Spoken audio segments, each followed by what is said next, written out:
underscore Ruth just gave 1 bit supporting the Stitched Tales book series.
All right. Good morning. Good morning, everybody. Thank you, Sunny, for putting in your points for our assistant patch. We got up to 50% on our special treat. So we're getting there. We got 11 days left and we are halfway through. So we're trucking right along here. It's perfect. Perfecto. I have no idea what B-Check is talking about. Chat, clip that. One's in the chat to shave my balls on live on stream. Yeah, I don't think that's gonna work. No, okay. Everybody wants the ones on there. There you go. You gotta do it now. That's the way it works. You said it, so you gotta do it.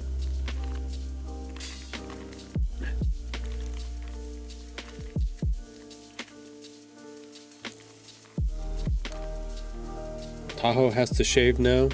No, you said it. Oh, I see what you've done here.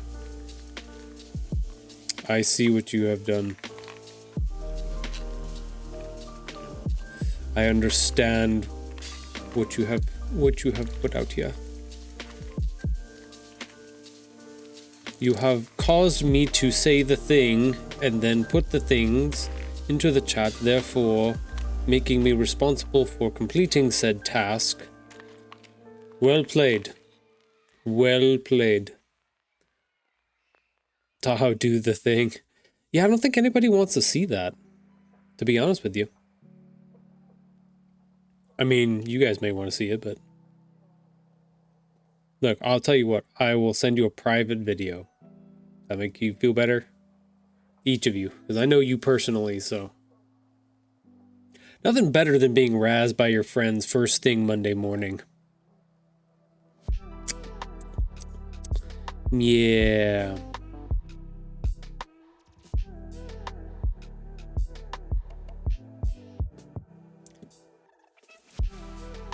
I'm gonna go check on a couple things real quick while I'm debating what to do about this now. Okay, that's working correctly. Oh, and our assistant's not there. Meep.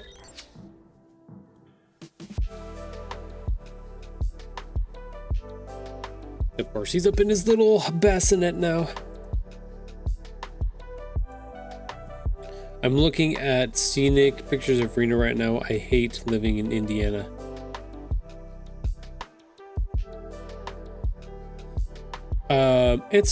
It's pretty here. Like it's.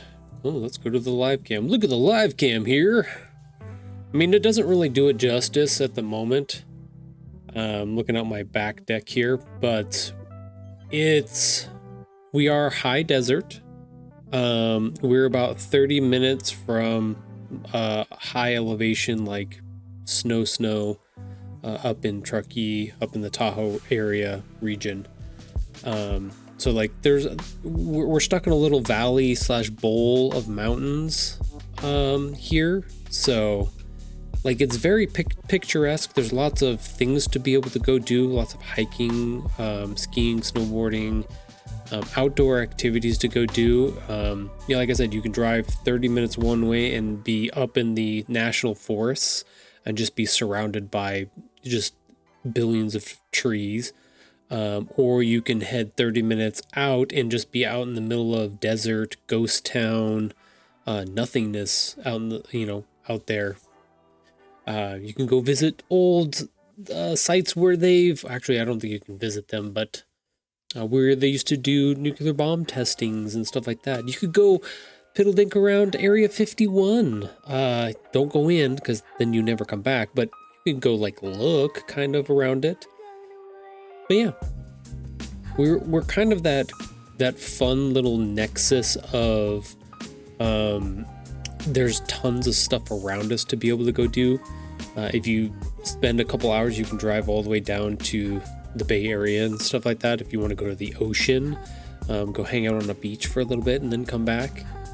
Yeah, we're right in that cool little, like I said, nexus of everything. I'm looking. Okay, I get my motherboard today, and the last thing I'll be waiting on is my power supply. Nice. That's great for the PC build. That'll be exciting. I can't wait to see what that looks like and how it all runs.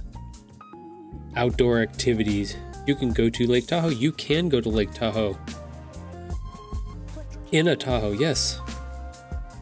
I don't know if I want to go to his lake. It's okay, so fun fact. Haha, welcome to Fun Facts with Tahoe about Tahoe. This is a new segment I'm starting today, right now, that I just made up. Tahoe is one of those lakes that when you go, you hear about it on the news or on TV programs or whatever else like that, and you're like, oh yeah, it's a lake. I've seen hundreds of lakes before, blah, blah, blah, blah.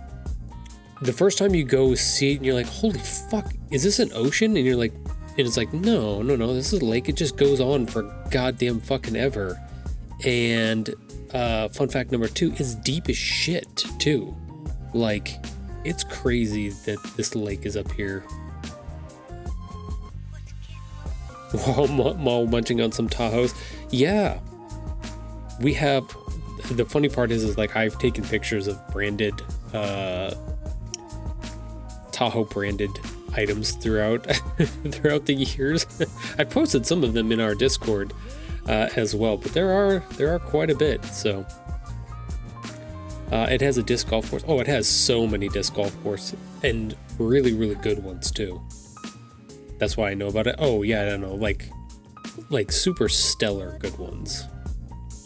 We have a couple here in Reno, but like I said, we are high desert, so they're not necessarily flat, but kind of barren. Like there's not a lot of trees and stuff like that, you'd have to go further, closer to the Sierras to get to more to the tree kind of stuff. So, but really, really fun, cool courses.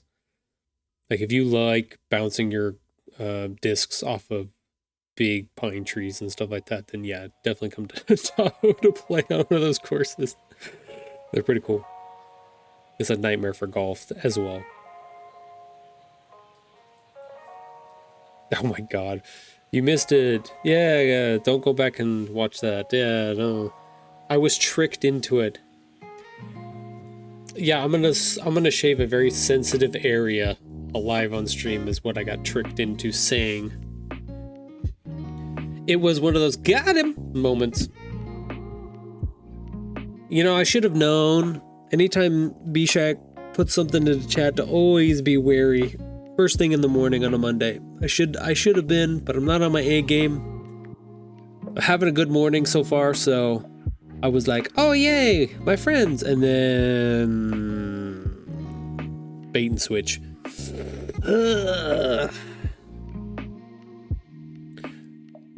How much fake money did he get for that? I mean to swing by the other day, but I forgot. Kind of forgot. No, you're good.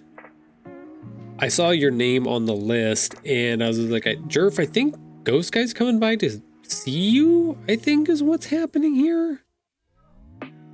It's fun. Vault was good. We had fun. Vault, yes, Beach is right. Vault was fun. Tahoe taught us a lot. Hopefully, it's always hard when I don't mind doing it. Like, I love teaching people stuff, taking the time. I know it's kind of boring to sit and be like, all right, now somebody has to explain to me exactly all of the things that are going to happen and blah, blah, blah, blah, blah.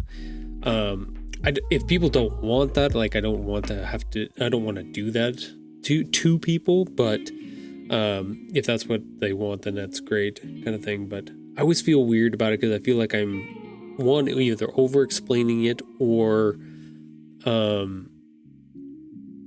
just talking too much in general. So still can't believe Mr. Jerf is in the clan. You love teaching people. Since when? I always love teaching people.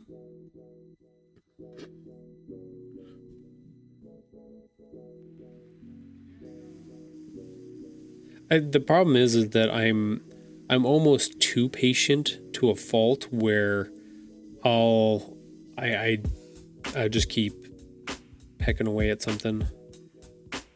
Like Ghost Guy though. Ghost Guy has a different expectation for when he teaches.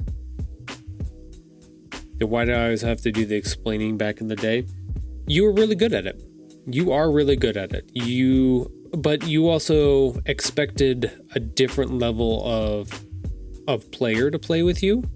So I would say I would teach at the lower level for beginner players. You teach at a higher level for high level players, where you can just be like, hey, you do X, Y, Z, and then you can turn around and just let them do it and then walk away kind of thing. That's the explanations that how you structure your teaching on those type of things. But yeah, everybody does it a little bit different.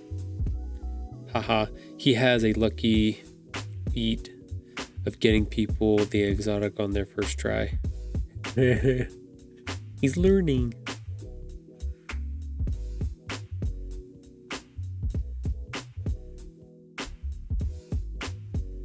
I was explaining that to Jerf the other day when I think it was after the first last weekend when we played together, and he was nervous before to play with everybody, but he was fine. But I explained to him, I was like, no, dude, like the thing is you are a good player. Like you understand how to play video games just intrinsically. Like that's just how you are. You know how to move the character. You know how your spacing and timing and things like that. So like you are, even though you're coming into the situation not knowing how to do a dungeon or never doing a certain dungeon or a raid or something like that, like because you're a high level player, you will keep yourself out of danger and keep yourself alive and be able to complete certain tasks in a way that makes you manageable in that way. So you're not like, there are some players that are like super new to it that you kind of have to handhold and baby them and stuff like that just a little bit more, because they're trying to get the ropes of it. They're trying to understand movement and shooting and completing tasks at the same time, and that rhythm takes a little bit of time to get into. So but it's like with you have all of that basic rhythm stuff down already, so you're good. Like when Alex and I took him into the end of that one dungeon, crap, I can't always remember. That's the one Sunny did all of the time, with the lightning fire that rains down on the boss at the very end. Can't remember which one that was. Always can't remember the names. There's too many of them now. But like he handled himself just fine in there. Like we were able to complete that, no problem, and all that. Yeah, remember, so it's basically orange lightning, but he drops it down on the playing field constantly after you like jump up. You don't remember? Why would he be nervous? He was fine the last time I played with him. I think anybody coming into a new group would be a little bit nervous. I know when I first joined DPS, I was very nervous about playing with other people and stuff like that. Oh, you're talking about the one you've only done a handful of times. Oh, okay, yeah. Yeah, the one where you have to have the operator buff, the red, the blue, and the yellow buffs. That's the thing, is like, even if so Alex and I basically took the roles of running the buffs through that section. We're just like, okay, Jerf, you're essentially like, you're gonna help us with DPS. You just got to keep ad clear. If you can keep things off of us, then we can complete the puzzle part of it or do the buffs and things like that. Like that's no problem. And he did perfect at that. So it was just like, cool. That's like I said, that's one of those things where you can be like, hey, do XYZ, and then you can run away from them, and you know that they're going to take care of it, kind of thing. So he shouldn't. I still need the exotic from that. Just tell him to fake it till you make it. Yeah, that's essentially, yeah. That's basically what we did.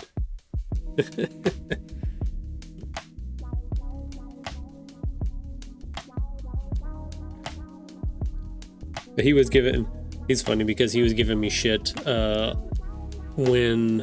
we did a couple things before on that first night that he played with us, where we went and got him the mod for the bow and stuff like that, because we wanted to see which bosses and stuff we could melt, even like the Gorgons. Like we melted Gorgons with that bow mod because that was just super fun. And he was giving me shit afterwards, being like, yeah, I was carrying everybody in those Crucible matches, and I was like, dude, get out of here. Yes, you were, but at the same time, calm down, take it easy. So did you say back left? No, I said front.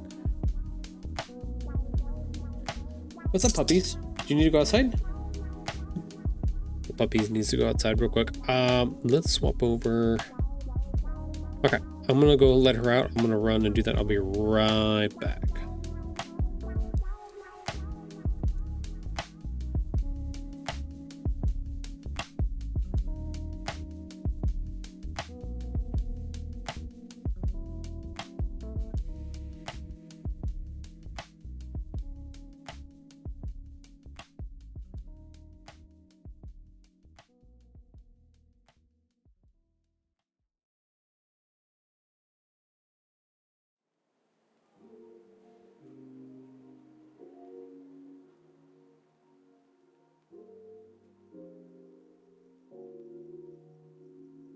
Okay, I have returned.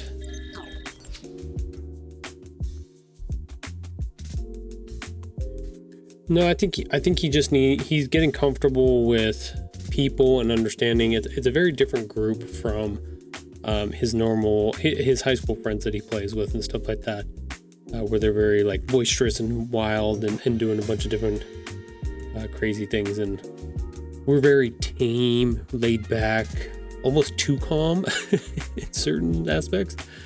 So yeah,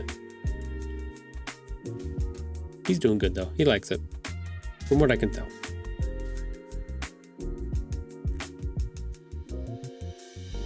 I recall a bit of chaos. No, not too bad. We were doing good. No chaos. Or maybe that's me. Yeah, maybe you're chaos. Who doesn't like chaos? You don't like chaos. Oh man. Good stuff here. All right. Should we get some work done today? Should we work on some stuff today? We did some ISBN stuff on Saturday, or excuse me, on Friday. Ooh, I knew what I was going to talk about. So we didn't end up being able to do our podcast episode last night. We were going to sit down and do our 500 Little Things podcast episode. And we ended up sitting down and watching the Super Bowl all the way until I think it was like 8 o'clock. So we just straight up missed it. We sat down on the couch finally after like taking showers and stuff like that. It was 8 o'clock. We're like, oh shit, we missed our stream. Okay, well, that's okay. We're allowed to miss ones every once in a while. That's okay. That's just fine. So that's what's happened with that. It happens. We'll do a new episode on Sunday.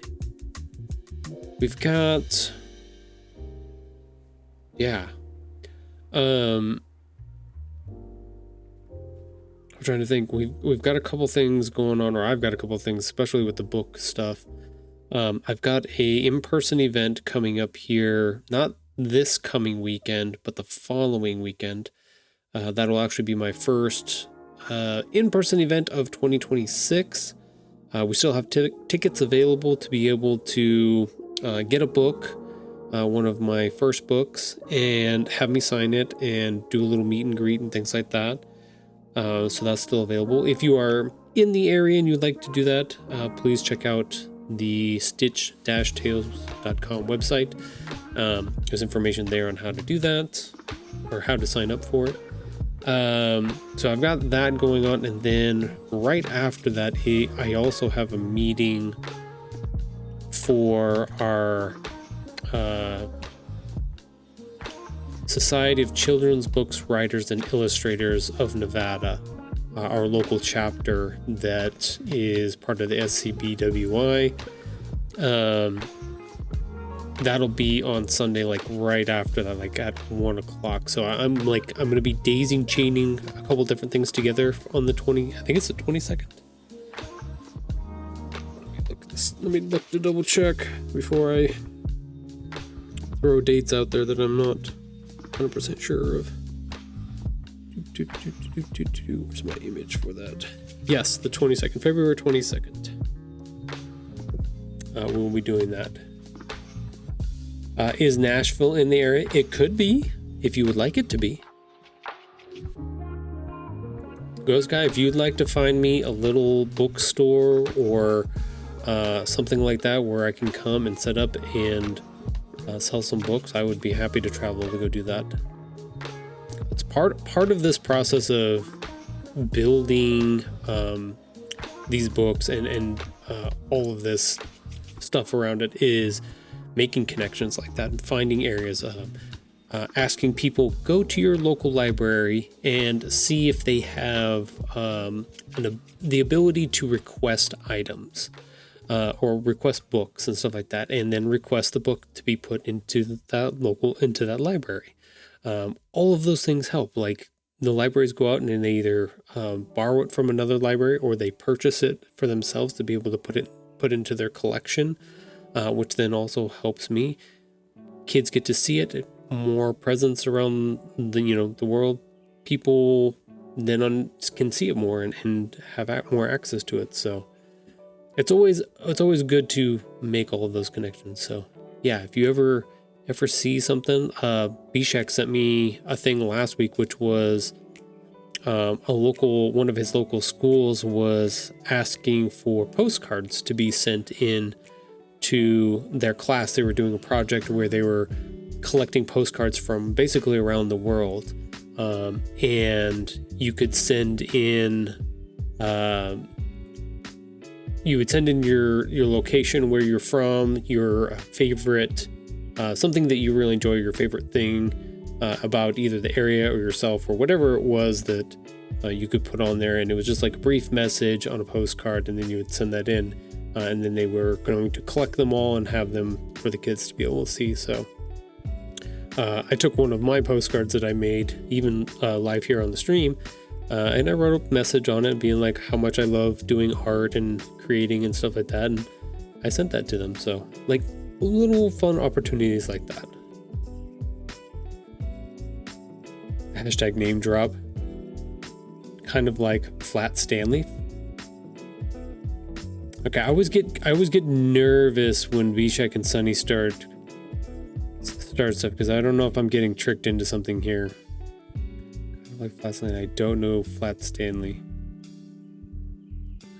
I know I'm gonna get another got him moments. I swear to God. I think they wanted a postcard from each state.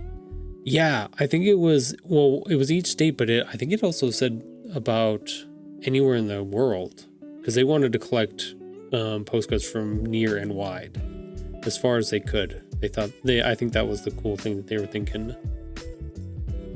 So I sent one in. I wrote out a nice note, and then I actually did my stamps on the envelope and stuff like that too. So I just kind of had some fun with it.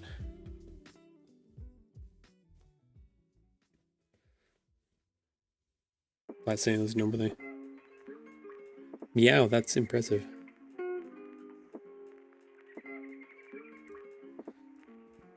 I'm confused.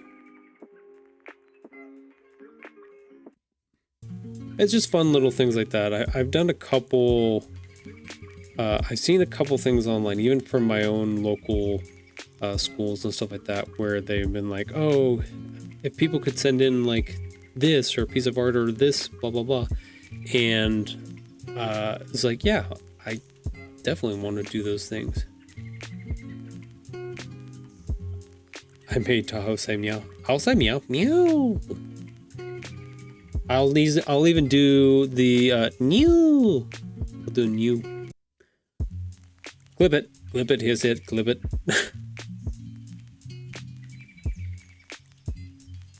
Feel like I'm being tortured on this Monday. I'm joking. But fun stuff like that. Like I said, I'm excited this morning because I actually got an email back from my local library system, the Washoe County Library, and I've been trying to get in contact with them for almost the past year, but they've been dealing with a whole bunch of stuff and budgeting issues and everything like that, and they finally got back to me this morning, saying that they're going to add my second book to their library system. So that's super, super exciting.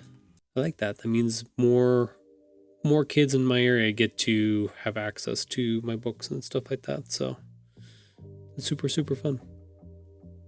I was excited. I was a nice one to.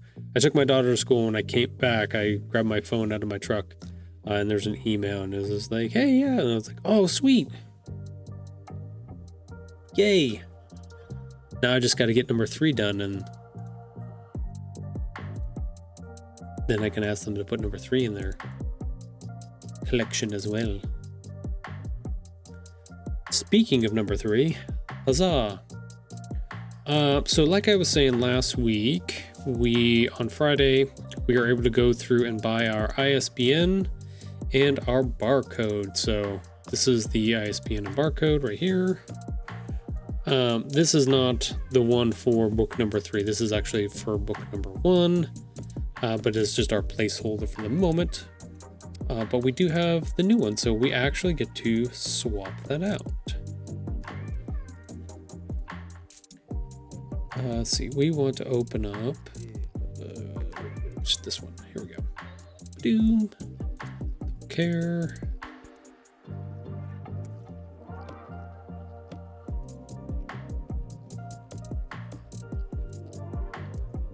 We gotta scale this and size this correctly and make sure that it all matches up.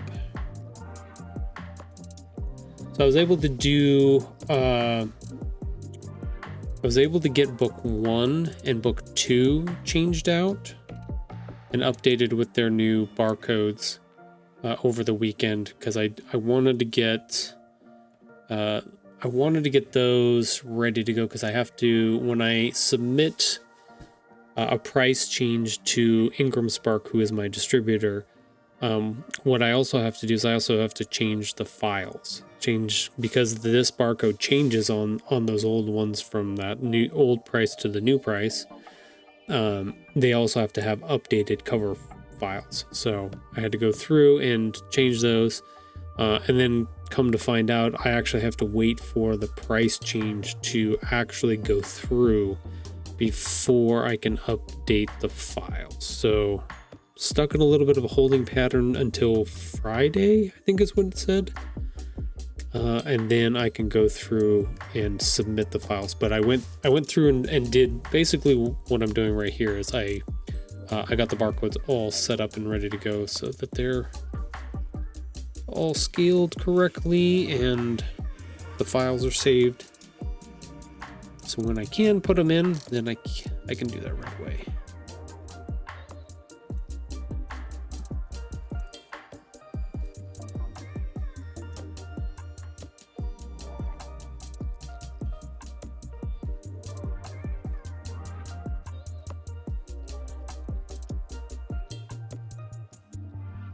Here we go. We also are trying out a new playlist from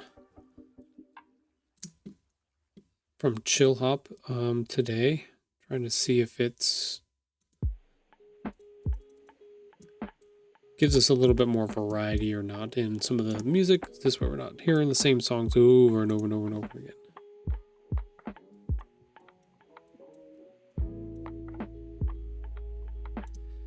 So let's drop the opacity on this.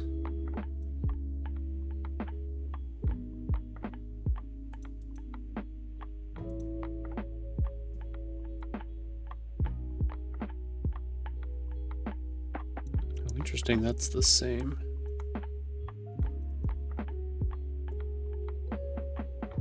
Okay, so we're close enough there. Those are actually going to have to change.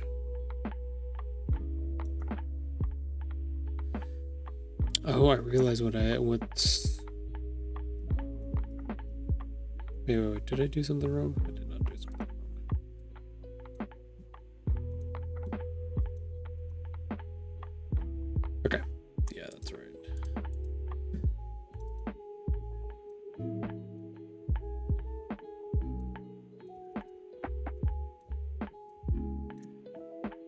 One more sub and Tahoe will do 10 barks. Yeah, more subs equals more barks. I don't even have the... Shoot, I don't have a sub goal on here. I know I have it somewhere, but I don't remember where I put it. Is it just on the main page? The stream page?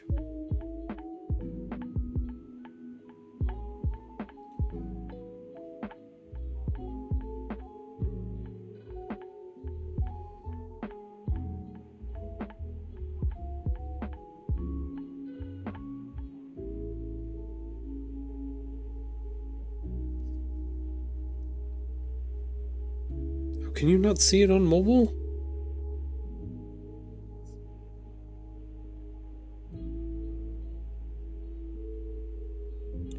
How does this work? I don't know how this works. I'll figure that out later.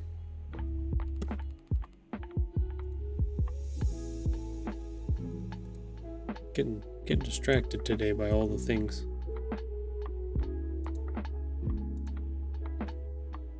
Let's see. Okay, yeah, it says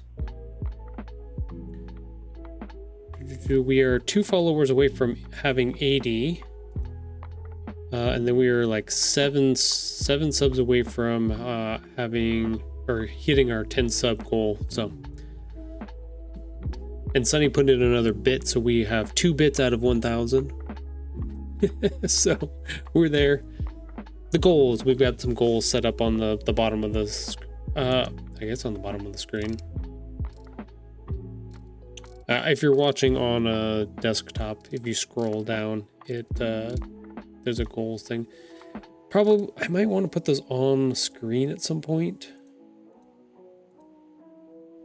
Trust me, I've got a bunch of stuff to reconfigure on the stream and do some development on at some point.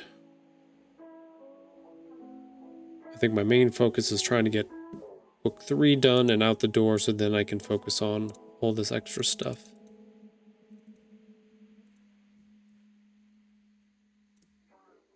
Doing all of the other fun stuff. Okay, so no longer need that one.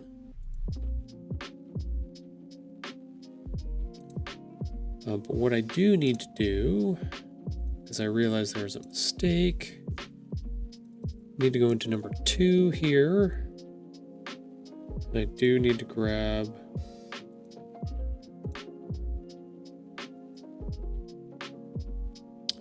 this barcode.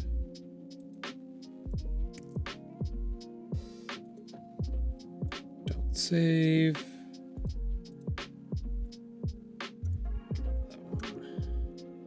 There we go. Now I can line up. I can line everything out. Can't see what Tahoe. When do you think Mr. Jeff will have time for that super secret serious talk that I need to have with him? He was ready on Saturday, but you know, somebody didn't show up. So, also, still can't believe you made him an auto admin when I had to work for that. I already. Okay, so full disclosure, that was just a joke, just me putting admin on his nickname. So he's actually mad at me about this. He's like, I want admin privileges. I'm like, no, dude, like that's not the way this works. He's like, well, how do you get admin? I was like, well, then you have to talk to me and I have to like go through this process and approve you and stuff like that. He's like, well, I'm just like, yeah, no, not yet. You're not ready for that yet. So, but yeah, no, that was all just a joke. He has no powers. No powers, yeah.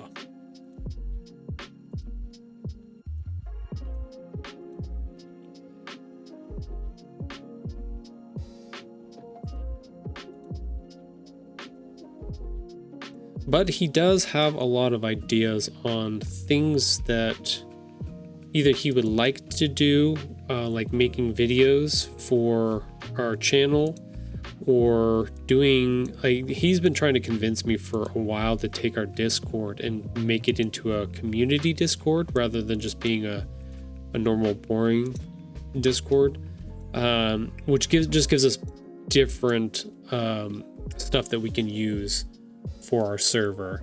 And like, I think he's still pushing for me to make some of that change, or think that's a good idea, and he may be right, but yeah, we got a little bit to go public.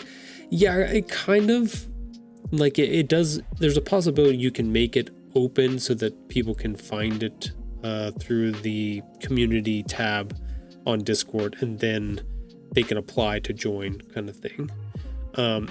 There's a possibility that you can set up its own separate room where people can just like join, but they have limited access, and they're just kind of thrown into a single channel by themselves. And then as you talk to them, then you can move them over into the main hub of the chat and stuff like that. So like, it's not necessarily messy. It just means that there's there's more avenues to be able to do different things, is what it is.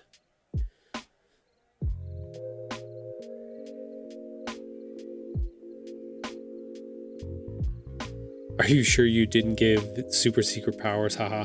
No, I did not give him super secret powers, but he does have direct access to the person in charge of all of the things. So he essentially he has access to me. So he could bug me about certain things is what he can do. So doesn't mean that I'm going to cave in though.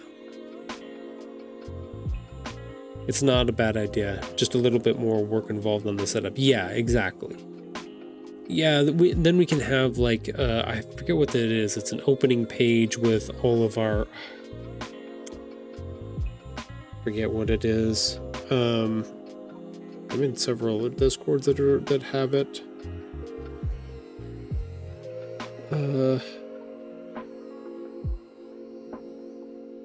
Shoot, I don't remember. No.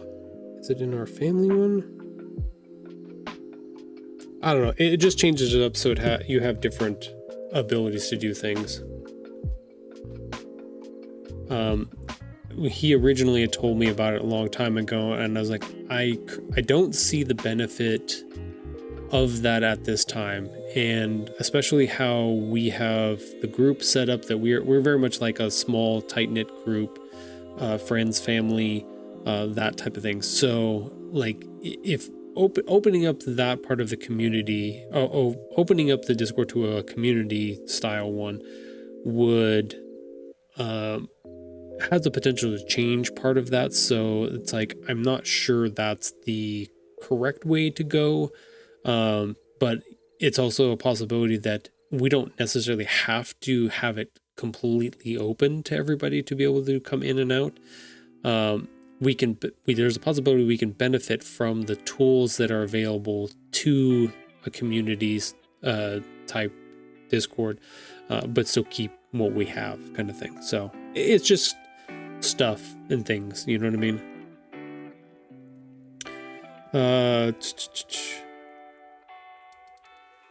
Just a little more work involved. Yeah. Then the Ghost Manager team gets to work it. It's in the name, manager.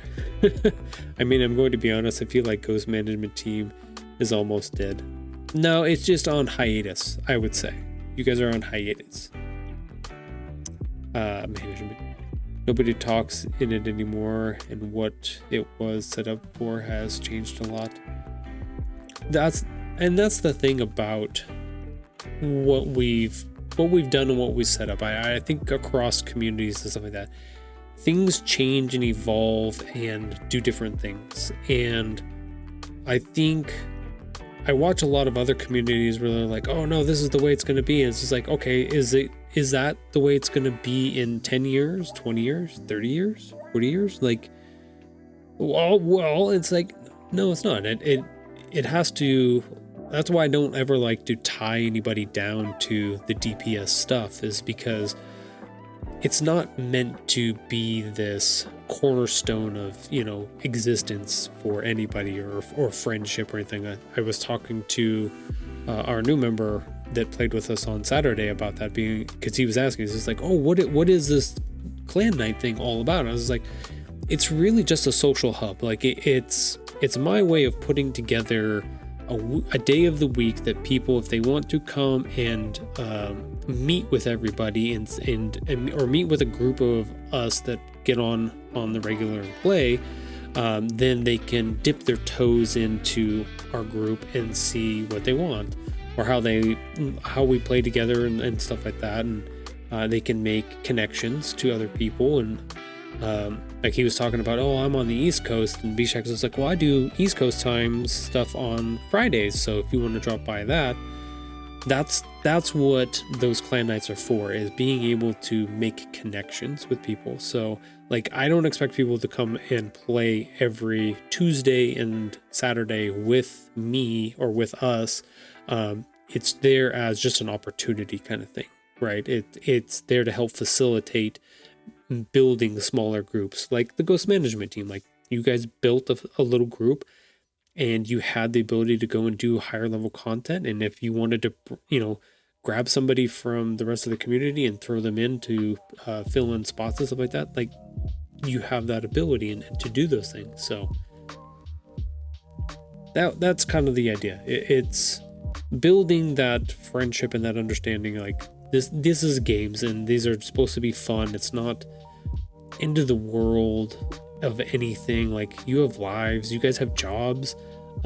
Make sure you're taking care of those things first, and then if you want to come and play around and escape from the world for a couple hours playing video games, you can do that. Those are all the good things. Except for Sunny, because he is off traveling the galaxy. Yes, Sunny is off gallivanting around the galaxy.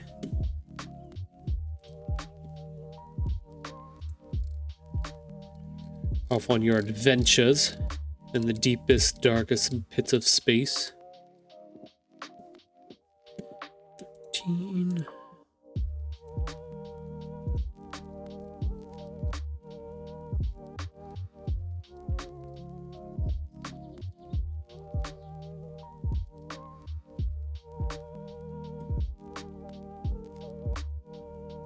Okay, I think that's gonna work.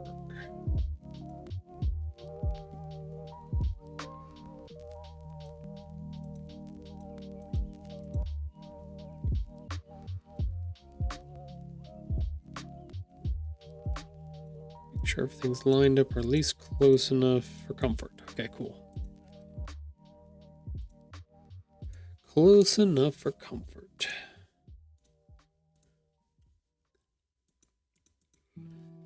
Okie dokie. There we go. We have our official barcode on book number 3. Look at that.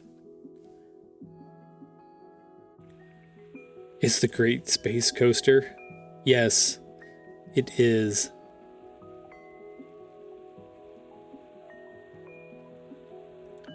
Just finished up the latest event that they dropped. Took me a few nights settling in and grinding them out. That game is still crazy. It's still wild that that's in. How many years has that game been in I guess assume beta, alpha? I don't know what stage it is, which stage it's in. I thought they were getting close to full release, though. Star Citizen. You have to let me know, Sunny.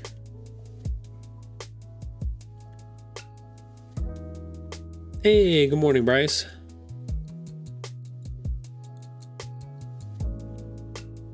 I was hoping you were going to drop by. What was the question again? Oh, what stage is Star Citizen in?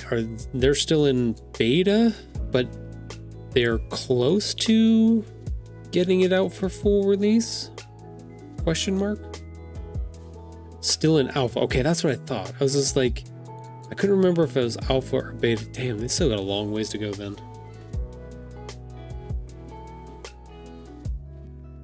They got a long ways to go. I do have questions for you, Bryce. Jesus, seriously? That game has been in development hell for almost a decade, I feel. Yeah, it has. 1.0 is possibly coming out next year. It's been a long time. I feel like we should talk Mr. Jerf through some really hard content just to see how he is in those situations. Also, does he still play a decent amount of Destiny or just for fun? He gets on.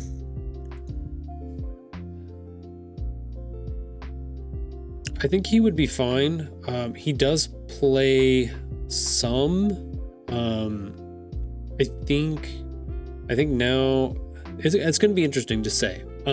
He's done all of the content stuff. He usually like blazes through that, and then like once the major parts of the season are done, then he'll probably he normally jumps over to other games and does other stuff, but then comes back because he did pay for like the whole year of all of the content, so he definitely goes through and gets his money worth with it. But it's going to be interesting to see if Saturdays, because like this Saturday or last Saturday, he was I asked him, I was like, hey, are you gonna play with us tonight, or what do you got plans? He's like, well, I don't know, my friends maybe this, maybe that, but they're kind of not sure, blah blah blah. I was like, oh yeah, no worries. You don't have to come and do, like I said, anything with us at all like that, but that we'll be there, and if you want to jump on and mess around and do stuff. And his friends ended up not doing anything with him that night, so he did jump on Saturday. So it'll be interesting. It'll be, I think he wants consistency, and it really depends on if that connects with him. If Saturdays really do become like Tuesdays, I don't expect to see him at all, because it's like big day for him and his friends to do their own streams and stuff like that. So shout out to Miscellaneous Tomfoolery. Check out that channel. They're trying to build some fun stuff there. But wait, are we the backup dancers? And I wouldn't say we're the backup dancers. We're the side chick. No, joking. I'm joking. I'm joking. I think I don't know. I think it's just I think he's dipping his toes in experiencing what like being a part of an adult group. You know, he's 18. He's reached that age of being an adult, essentially. So I think he's just kind of dipping his toes into it and seeing what this looks like for his first experiences, and if he likes it, and if he enjoys being an adult. So, which is a scary proposition in and of itself. Do you enjoy being an adult? No, I gotta pay taxes. Boo.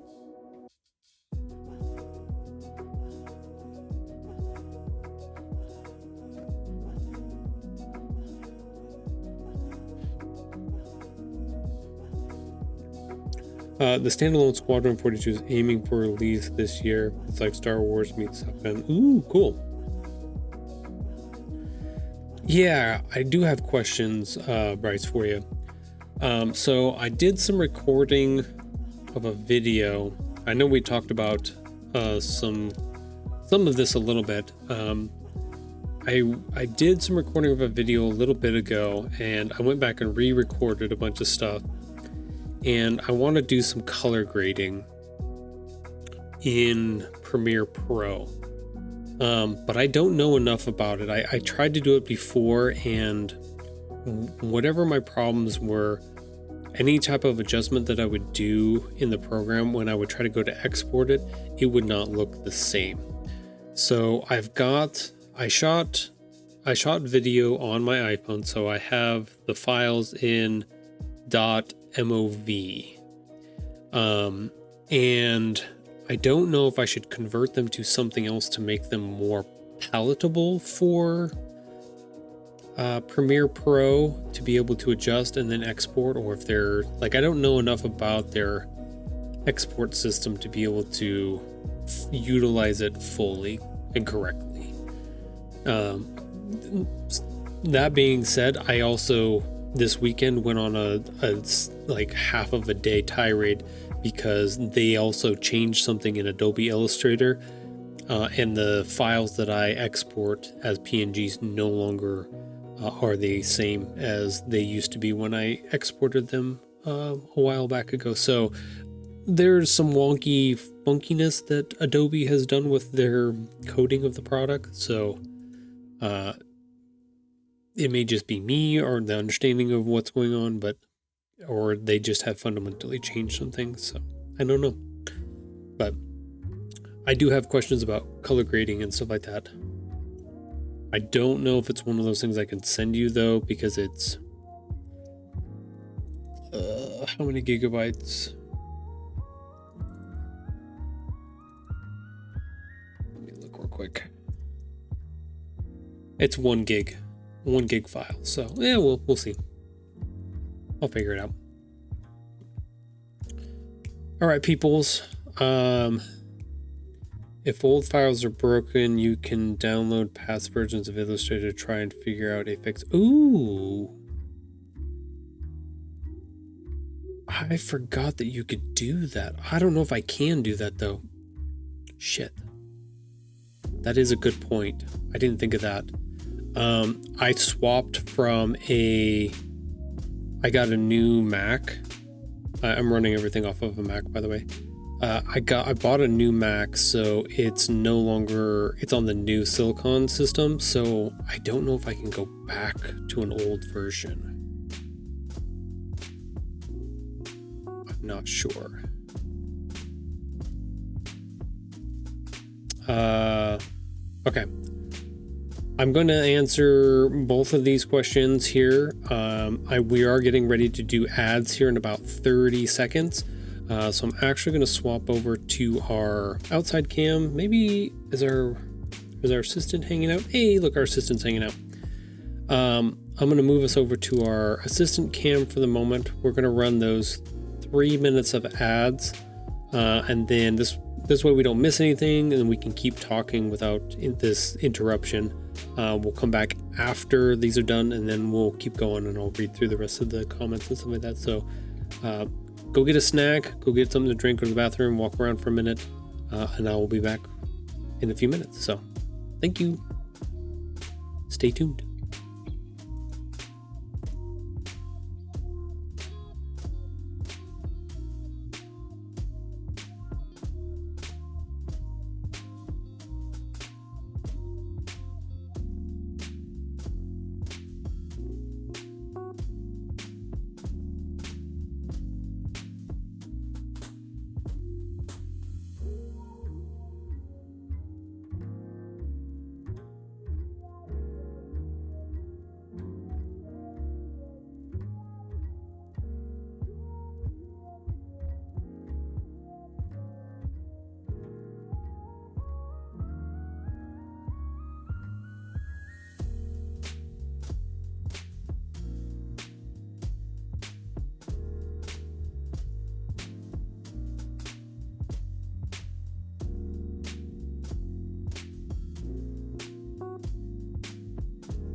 All right, I have returned. There's a big stretch from patch there.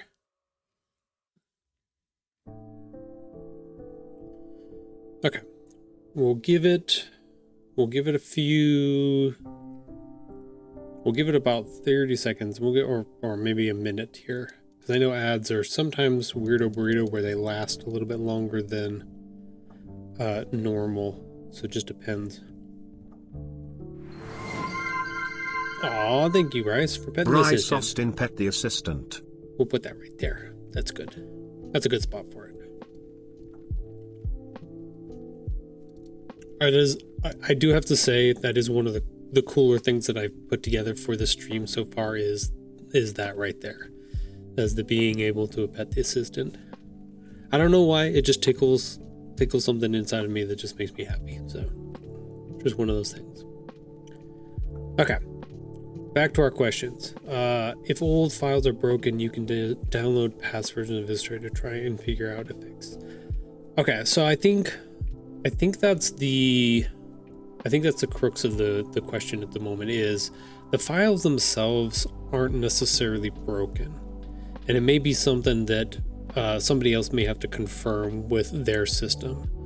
I went from an Intel-based Mac to a silicone-based Mac in 2024, and it either has to do with the compression or how the files are saved, but when you go to export a file from Illustrator, it is fundamentally looks different. Like the color grading that they do for it or how it exports is different than the ones that I would export from the Intel-based Mac. So there's something different, whether it is with the hardware or the software, that is causing the actual output of a PNG to be different.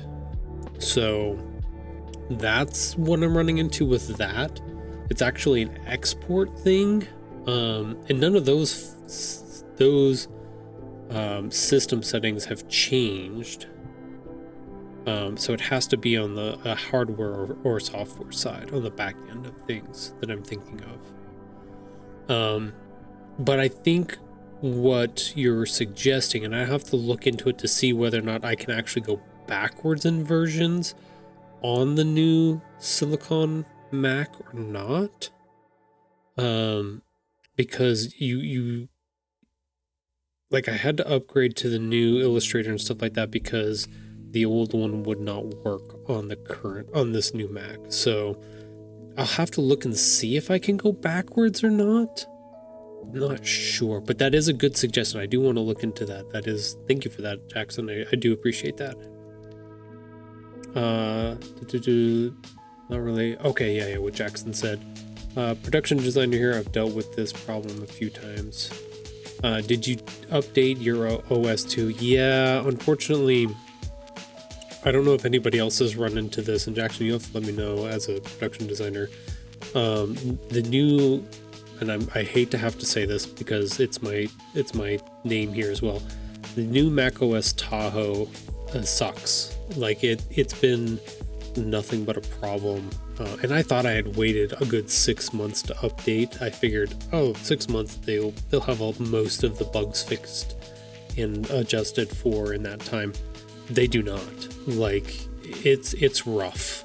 I've run into it several times on this stream where I've had to cut features out of my stream because things that I was doing just fine on the previous OS, they were just, everything was blazing. I could have like where is it? I could have Chrome up, I could have Safari up, I could have Canva up, and I could swap between all those different things and just be like, everything was hunky-dory. I've got my Spotify, I've got my extra cameras, my Firebot, like all of that was running fine. And then when I swapped over to Tahoe, it was just like, it shat the bed. It was just like, nope, you can only have 4 things open at a time. Like you cannot Like it took a big woof on that one. You can go back to 2022, I believe. Okay, yeah, I want to look to see, because if I can go back, I really debated on going back on my OS as well. But the stupid part is that because I use the time capsule thingamajiggy, time machine, capsule, yeah, time machine. Because I use time machine to keep, I would lose access to basically all of those backups that I had done, which sucked. It was like, fuck. I would basically lose a bunch of work is what I would have done, and it was almost too much of a cost to go back to the old OS.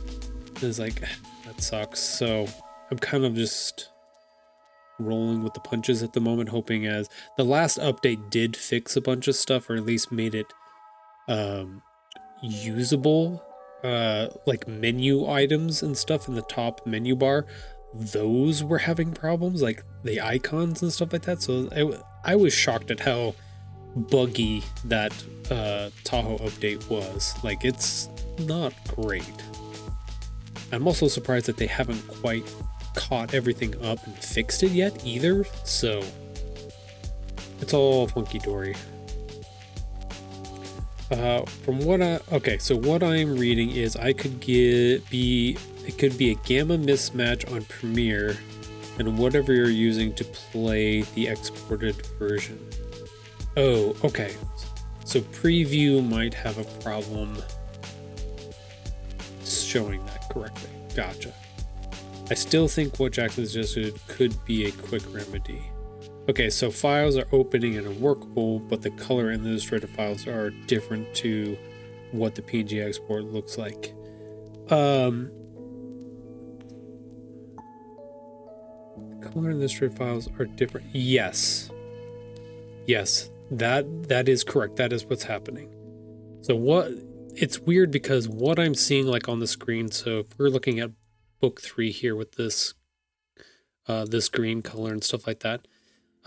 If I export, or if I save this as its own Illustrator file, if you look at the file itself, like the colors are juiced beyond belief. And then if I open that file, or if I export that file as a PNG, those colors are juiced that same way. But if I export this as a JPG, it comes out looking exactly like this, non-juiced. It's really weird. Like there's something happening with how it's being previewed, and I don't know. I don't know if it's, like I said, I don't know if it's an OS problem. It's probably a little bit of both. It's probably that. Oh, I guess I should put it on this screen so you can see what the hell I'm talking about. It's probably an OS changeover with new systems and settings and things like that have to do with the liquid glass feature, blah blah blah, that stuff.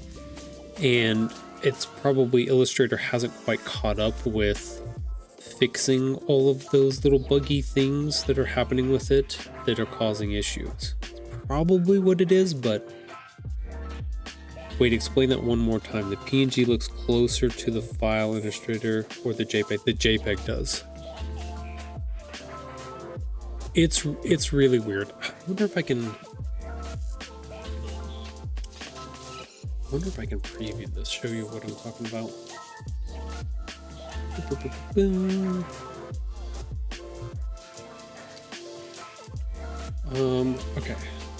Let's open.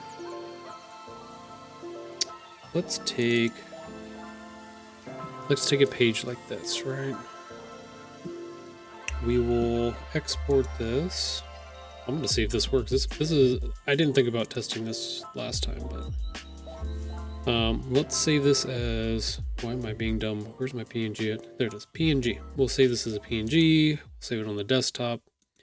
It's page 6, fine, good. Okay, so We can get rid of that. We don't need it. We don't need it. Do a new layer here.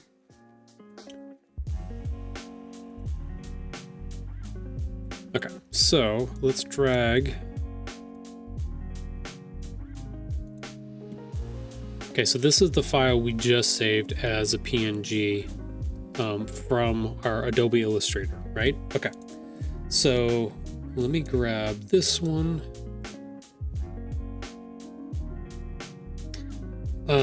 This is a copy of it that I created on the old OS that I exported. Doesn't look that much different. You're right, it might be a previewing issue.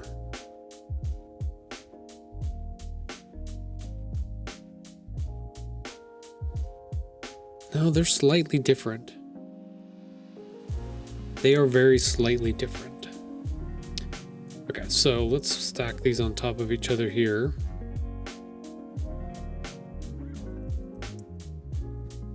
Let's go ahead.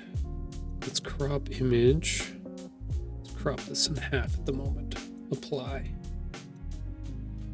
No, it's pretty damn close.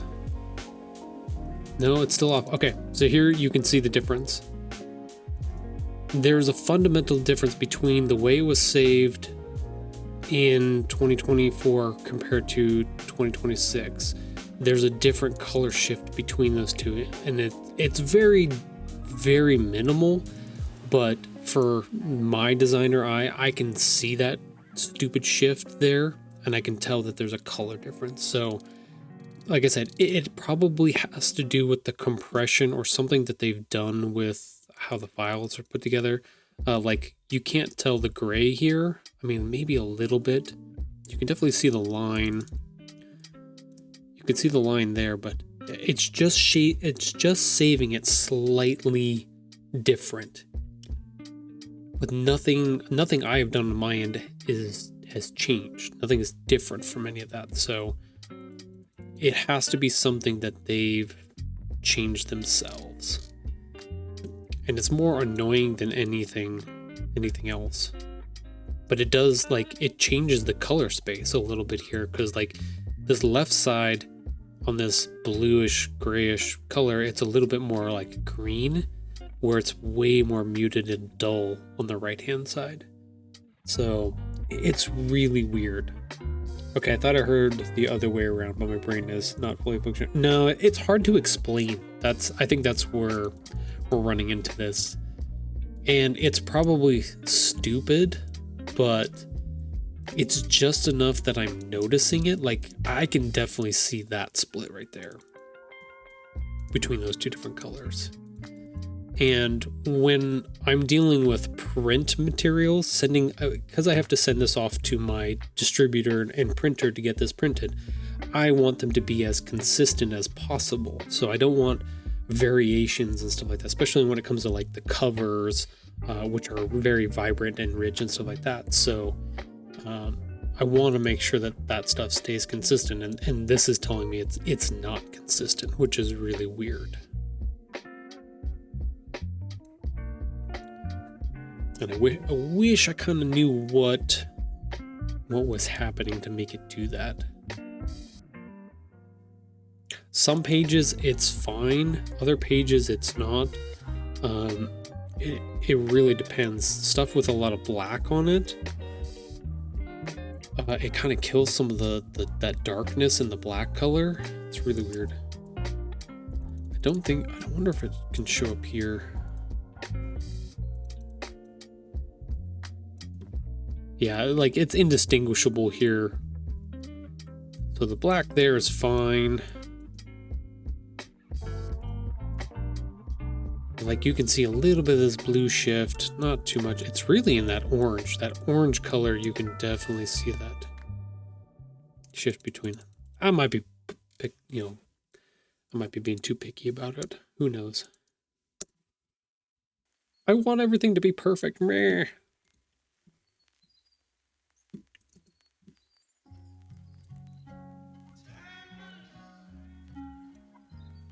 I do think part of what you guys are saying is correct, though. there is something being in it that's an Apple product. Shit, I think it's Apple.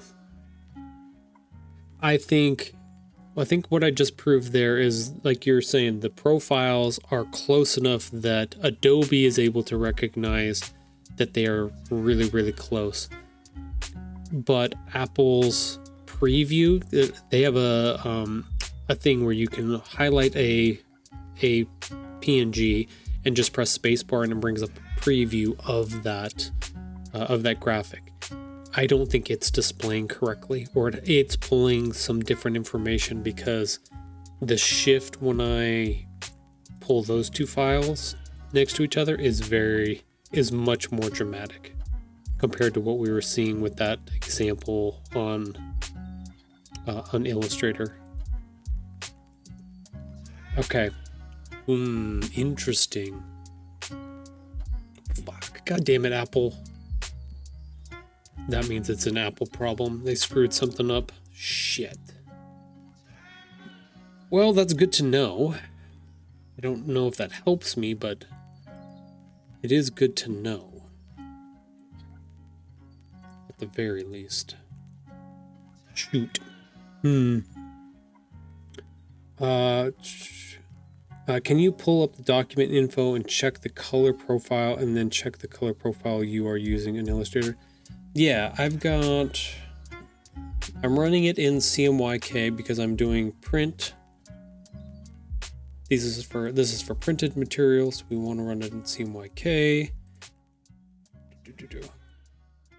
Color settings are here. Workspace should be in this USA web-based Swoop 2, which I believe is still correct. We're not working in RGB, so we don't have to worry about that.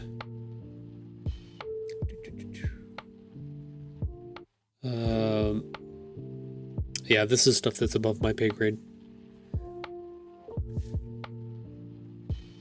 You're gonna be busy later today? I gotta head to class in like 25 minutes, but I can call you and try to help you figure it. Oh, yeah. I'm just kind of like spitballing some of this. I think I did figure out a workaround that works for me, where I just save it as a JPEG. Everything has to be turned into a PDF anyways. That's what the printer wants. So as long as everything gets put through a PDF lens, exported again as a PDF, then I should be okay. But I think I was just more surprised that there was something different, and then going through and doing my own testing and re-exporting things and be like, oh shit, something is different. Now I either have to punt or do some more experimentation with book number 3 to make sure that it comes out correctly. But yeah, I think that's kind of where I'm at, is like, okay, I can work around part of this. Obviously, like our little experiment here just showed, maybe it's not off as I think it is, and maybe Apple's preview is actually fucking up the files more than the file is actually being fucked up. Check the color profile on the exported PNG by looking at the info. They're all the same. I went through, so what I did on Saturdays, I actually went through and took both of the PNGs, found a website where it actually pulled all the metadata for me, and they're exactly the same. Like, there's no difference between them. They're using the same protocols, they're using the same, all of that stuff. So it's something, like I said, I think I'm really leaning towards Apple has screwed something up with their OS update that has changed a 1 or 0 somewhere that is making part of it shift just a little bit, and it's not drastically off. I think the main thing is I would probably have to put in for a print copy of my new files and see what the difference is coming back, which sucks, but shit like that happens all the time. You always got to update and make sure that everything stays consistent. So I don't know. yeah, I kind of went through the same process where I was like, okay, well, I know something is off, but I have to do enough testing to figure out which thing is actually causing it to be incorrect. And it had nothing to do with any of the settings I was putting it through, because I was still running the same exact settings and stuff like that. So it's like, okay, well, maybe, like you said, maybe it has to do with the profile. Then I went through and played with some of the profiles. I was like, nope, that doesn't change anything. Actually, 9 out of 10 times it made it look worse. So I was like, okay, cool. I'm where I need to be. So then it was breaking down the metadata and seeing what's going on and be like, nope, those are all the same. Like, okay, something else has shifted somewhere else that's causing funkiness. So it's okay. Like, that's all good. Try exporting it for web just to see if it helps. The web, I did try that. It because it's a different, it's almost like it compresses it down into a low grade. It doesn't save it as a high grade like print material version. Well, that's definitely a new song. Ooh, that's loud. Turn myself down real quick. Hee. Yeah, web.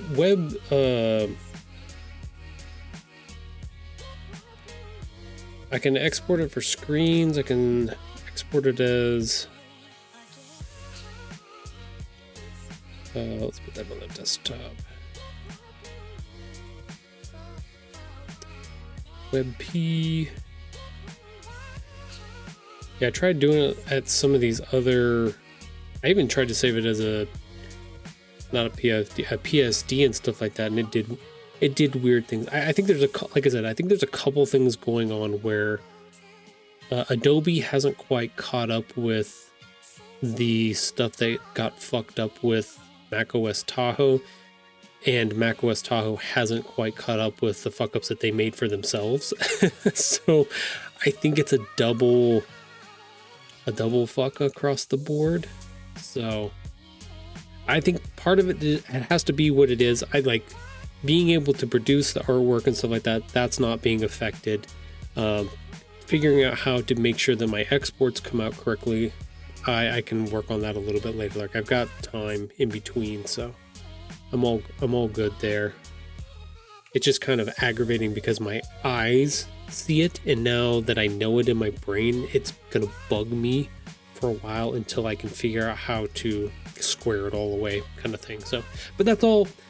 When you're doing all of this production work by yourself and trying to figure out and be consistent and all across the board, it's a lot of work. It's a lot to figure out and keep track. And like I said, I invested last year in this new machine to be able to help me with a lot of this production and stuff like that. And maybe I'm not giving myself enough grace to getting used to. I think I was expecting everything to just remain the same, but maybe that's just not the way things roll anymore. There's always a little bit more learning curve, a little bit more change and evolution that happens across these updates and changes. So it's okay. We will get there. At least that's what I'm trying to tell myself. So okay, so should be able to. Oh, I wonder if I can do. Let's do some more experiments here. Do that.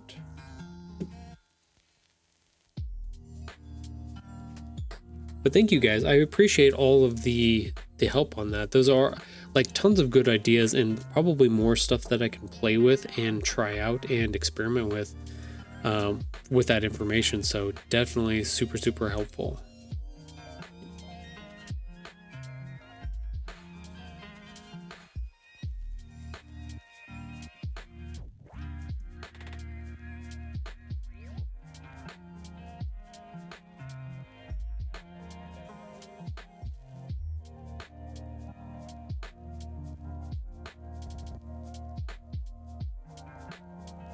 Ooh, those look...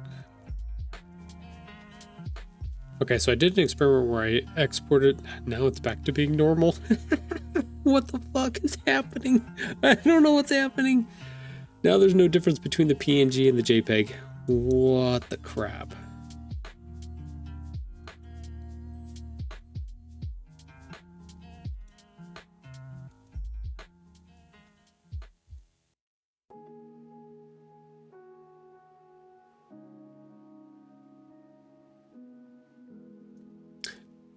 Yep, I don't know.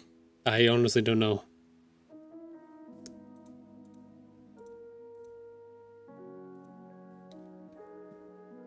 Wild. Okay, same exact thing. Let's just do that for shits and giggles.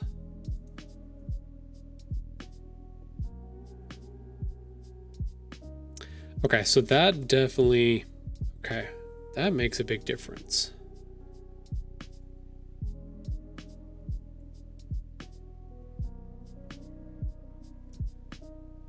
Okay, I did figure out something right there. So the question is, which one actually...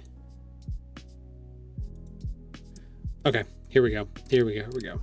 I know I'm pushing you on time right now, Bryce. I know you want to stick around and see all the things. Why did it do that? Oh, because I don't have a layer.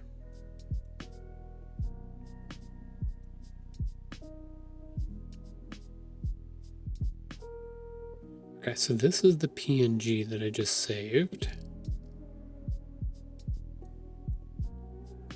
This is the JPEG.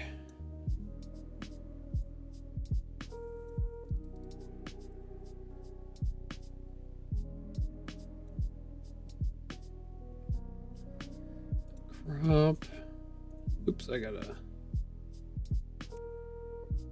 cancel. Go ahead and embed that real quick. Crop.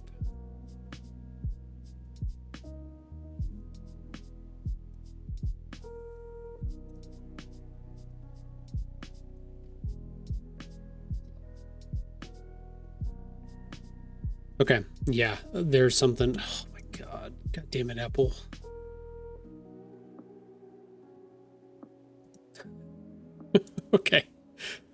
Okay. So the JPEG and the PNG are almost indistinguishable when I put them back into Illustrator. So they are picking up, each one of them is picking up information that is supposed to be there. Like that's fine. I can set up an example for you here. Give me 1 second. Save. Question is, can I... Properties. Cancel. Okay.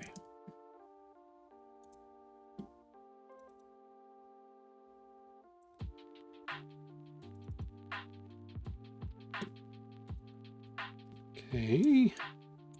Let's try this. Open with preview. Okay. Yeah, here we go. Properties. Preview. Okay. This should work. Okay. So this is what preview shows me. This is the PNG that I just saved of the cover. Okay. This is the JPEG. Oop, didn't switch. Hold on. There's the JPEG. Way more vibrant, way more color.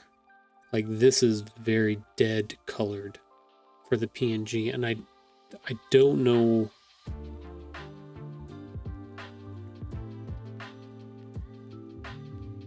I don't know why it's doing that. I think that's the problem is that for some reason the PNG is actually killing a lot of the color and the vibrancy, whereas like the JPEG is keeping the vibrancy that's actually, I think that's closer to what the actual Illustrator file looks like. Where's my, I gotta zoom in.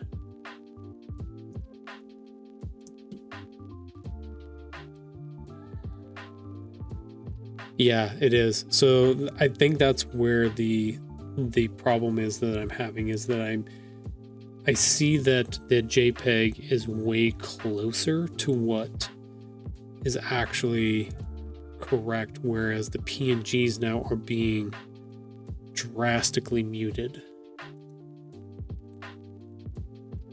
Like you guys can see that. That's pretty dramatic difference between the two as far as vibrancy goes. Like if I sent this to the printer, it would come out pretty dull compared to this.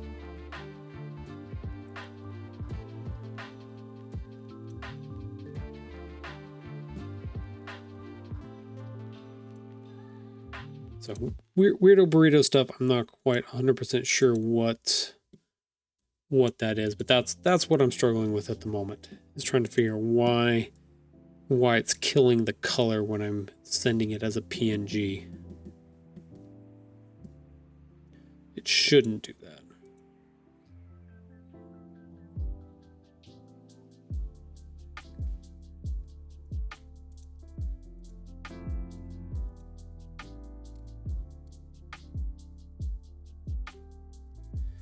Thank you, Sunny, for banning that person, the bot. Puppers is also calling me, so I will be right back. I'm gonna go let her in real quick. Be back.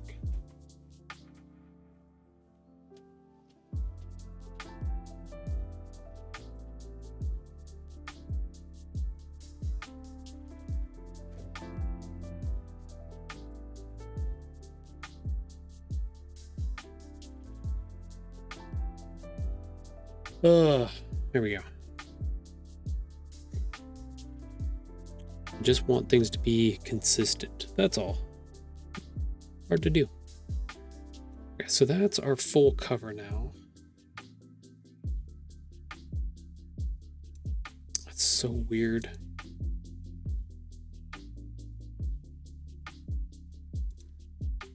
Okay, so that's saved.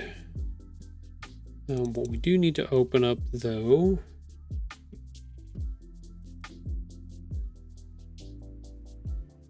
we need to open up number 2 here, because we're ready to put in our ISBN number, which I have to find. There it is.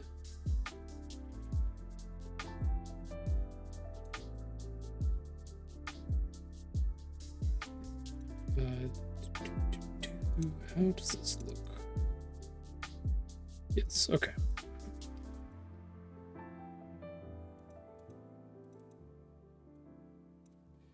Uh, 979.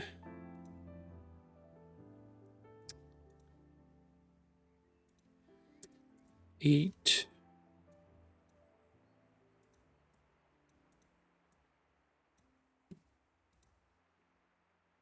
218. 8. 5 string a number here.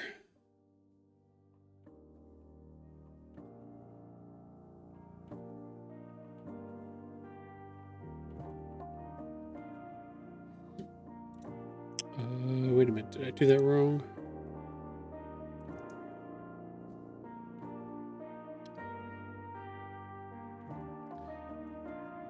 Two 93801 9380. Oops, 01. This should be 7.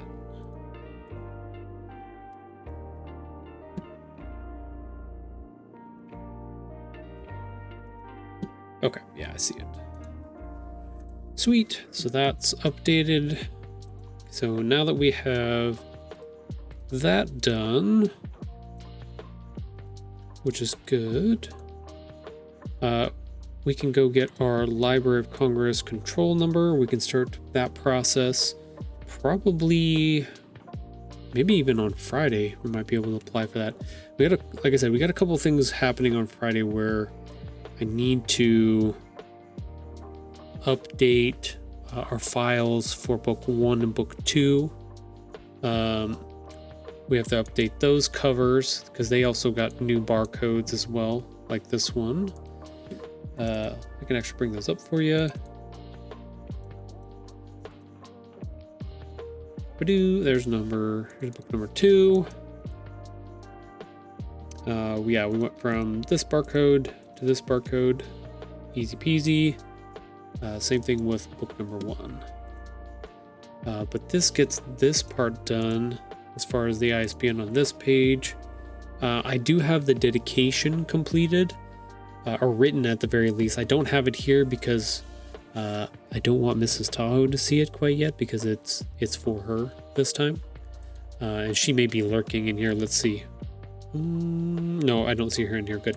Ooh, don't give away the secrets. I wrote something really sweet and nice for her, so I'm gonna wait on this one until I get the Library of Congress number and basically get all of the files wrapped up for book 3.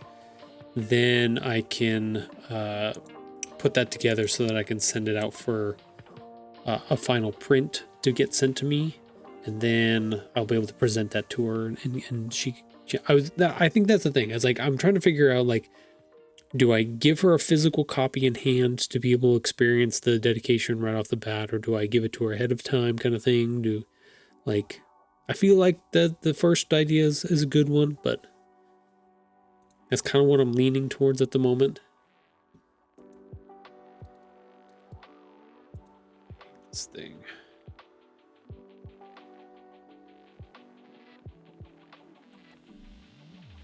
Just pin down there. Pin bar positions. You stay there. Stop moving around. Okay, so there was one other place. Where is it that we have to put? We have to put the ISBN. The ISBN?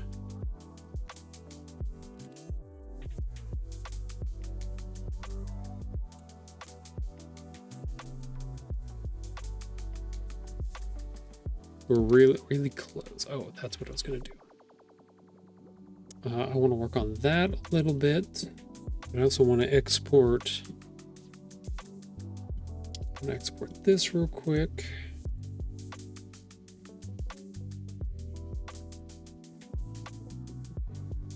I'll put that there. I don't want a JPEG. I do want a PNG, even though I didn't know that PNG is wrong.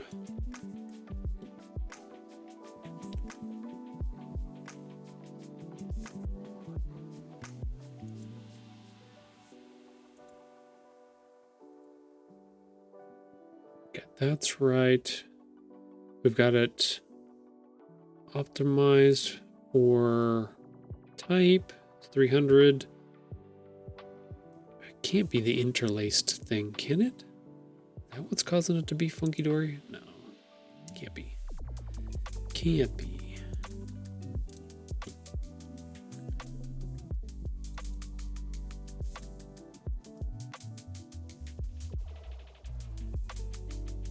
Yeah, they're just kind of, it just kind of kills the colors a little bit on those PNGs. It's really weird. I don't quite understand, but that's okay. I want to save this one. Go ahead and export that. Put it in our folder. Please, cool. It's not 100% done yet.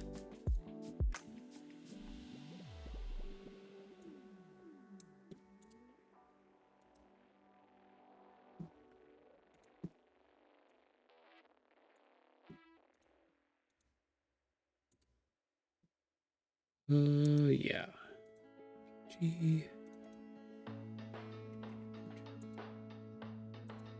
I think the cover is completely done now. I don't think I have anything else to do on that. Okay, let's work on this a little bit here. So Mrs. Tahoe sat with me on Saturday afternoon after my crash of trying to figure out why all of these images are not exporting correctly. And we sat down and we were talking about this little addition that I made down here for our title page. I wanted to put something here. I kind of fought back and forth a little bit on it, what should go here. And I came up with this idea for this little ring box. And she thought it might be a better idea to make it in this like Tiffany blue greenish color. I wasn't quite sure I 100% agreed with her on that one.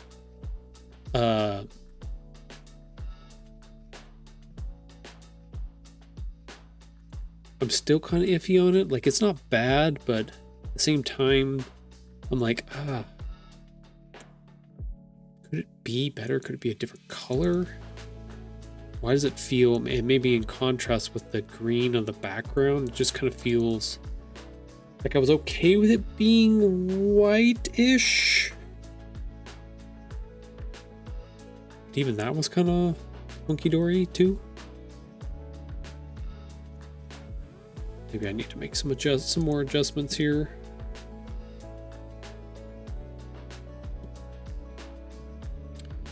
Let's see, bright. Let's just go super bright.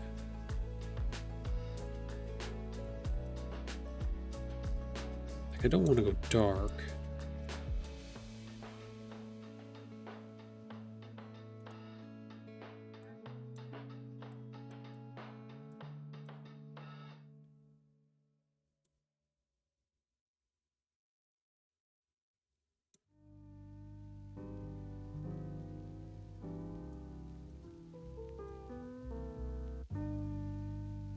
Yeah, maybe a little brightness on it is going to be better.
Okay, getting a little bit better here.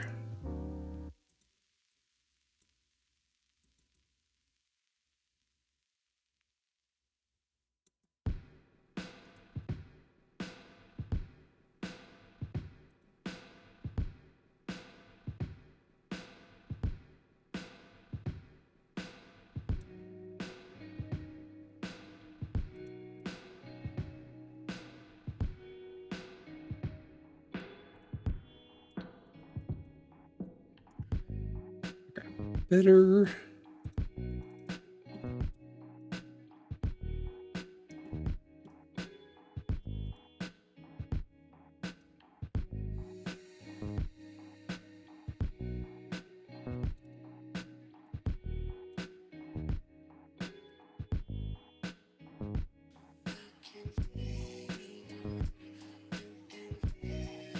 Yes, I do most of the stuff in the old school by hand way, just because I want to.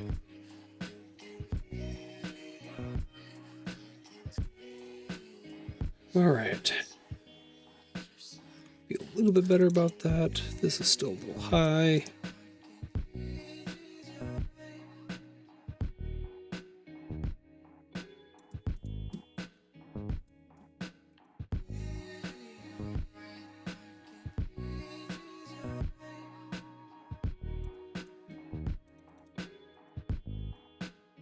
Okay, there we go. Better.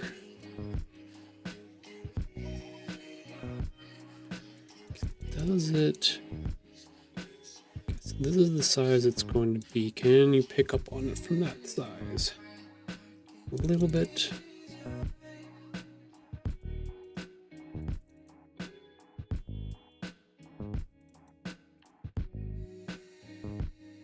Scale. Sunny_Ruth says save your work. Hey, thank you, Sunny. Thank you for reminding me to save my work here. I do appreciate that. Save, we'll do that. Thank you, thank you. Let's go ahead and pick this. Let's drop the opacity just a little bit so we pick up some of that color underneath it.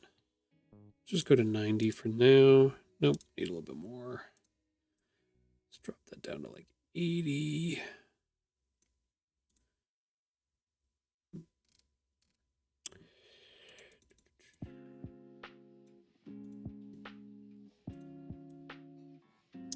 Don't want that much. Let's go down to 50, 60, 65, 70. Let's just go to 70 for now.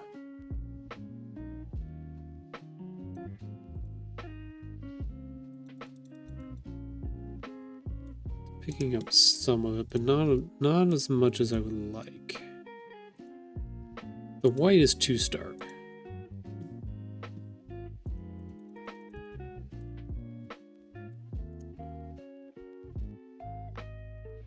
Yeah, I don't want to do the darken.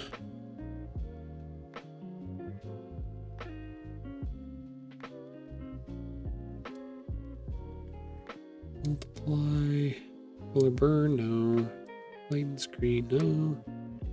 Color dodge, overlay.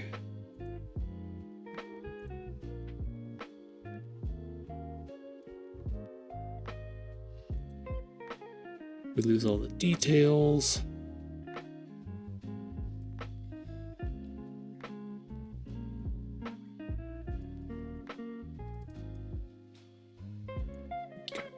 Back to normal.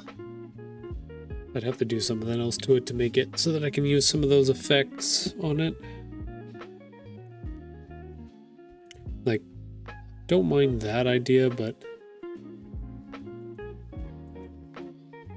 I think I like this idea better.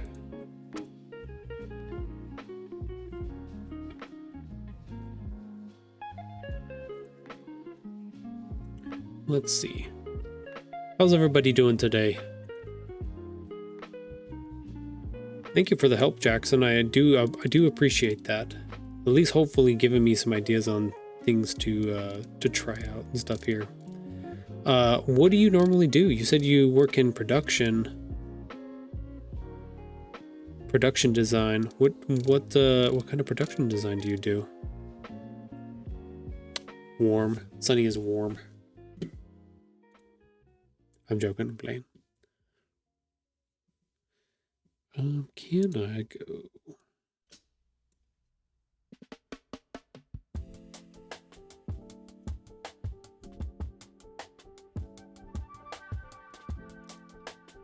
Ooh, I actually kind of like that.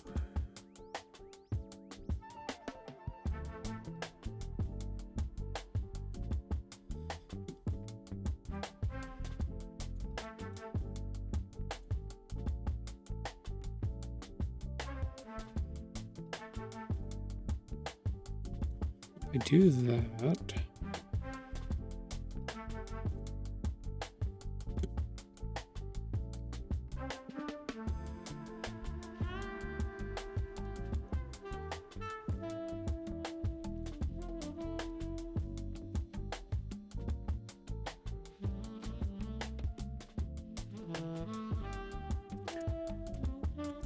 Suck.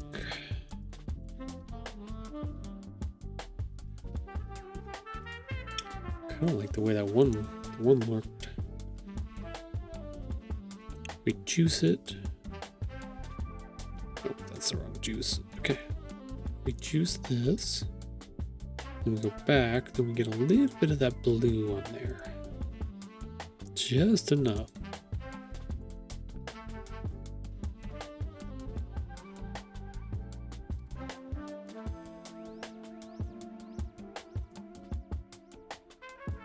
I might have to print out a physical copy of this just to look to see how that looks, but I feel like we're really close.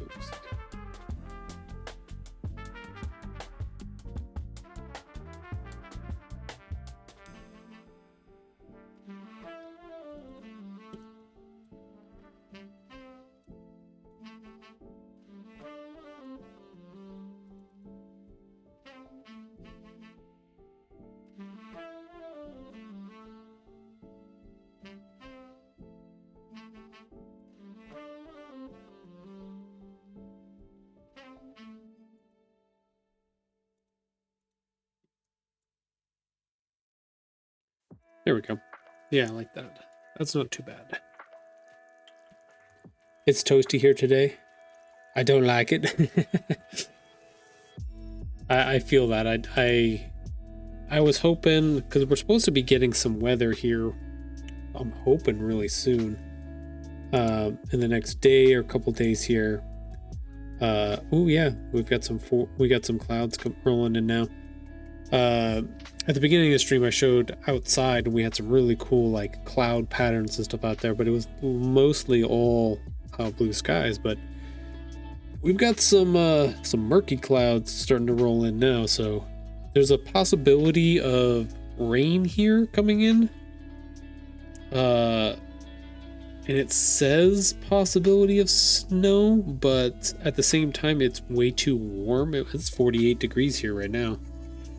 Which you may be saying, Tahoe, that's not very warm. That's actually pretty warm for us right now. So surprisingly warm. But it's not supposed to. The crazy part is, like, if it dipped the temperature down closer to freezing, I would say yeah, we'll definitely get some snow. But it's gonna remain pretty high, pretty much at those 40s. For the rest of the week. So even if we get moisture, I think it's just going to be rain. I don't think we're going to get any snow out of that, which sucks. I like the snow, so I miss the cold weather. Yeah, same. I grew up in the snow, so it's a part of me that I can never get rid of. Like, I think I would be sad if I moved to a location of the country that was where there was just no snow ever. I think I would be kind of sad about that. I need the gloominess to understand my own gloominess in the world. I need it. I needs it.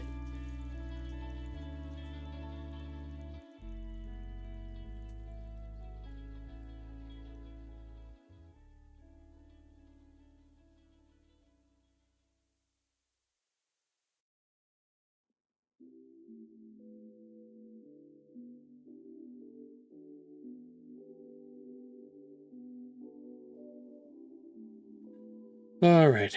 Well, it looks like we have about 2 minutes and 30 seconds until our next break here. I think what I'm going to do is I'm going to pause here again. We'll wait for those ads to pass us by.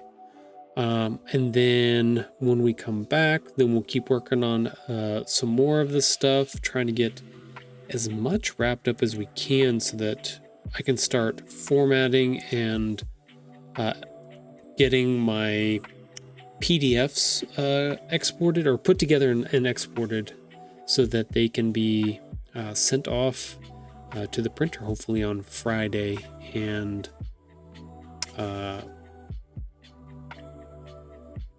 yeah, we'll have so I work with Ingram Spark, the printer distributor. So that's something on Friday. What we'll probably do is with my price changes that are going through, but we should be able to go into their online portal and start uploading the files for book 3 and putting in all of the information for book 3, so that we can get that title all set up and stuff like that, and get ready for publication and prints and stuff like that, because we definitely need to get a sample printed as soon as possible and shipped out It usually takes them about a month to get stuff moved around and things like that. So especially the way these files are being saved now, I may need to have a couple samples sent to me to make sure that everything is going to turn out correctly, for sure. So I think that's probably what we'll end up working on Friday, but let's swap over. Our assistant is not in his little tree spot at the moment, so we'll just take a look about the outside. You can see those gloomy clouds starting to roll in here a little bit, with our weather, with some weather possibly inbound. Puppers is sleeping on the couch now, so she's not outside running around. But yeah, let's take a break real quick, run those ads, and then when we come back, we'll keep going, keep working on stuff, and go from there. So stick around. We'll be right back.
Seeking peace far from home, obsessed with what and who stole my joy. My fears are dragging me down to the liver.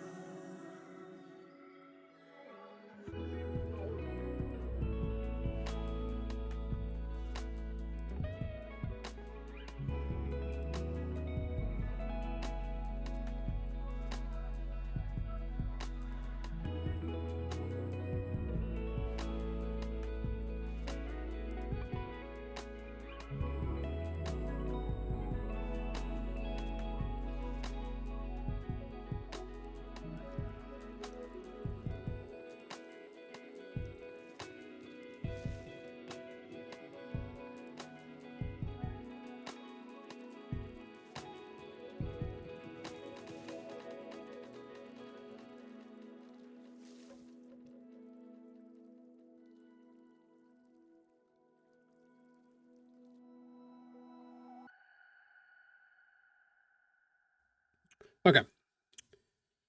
I have returned.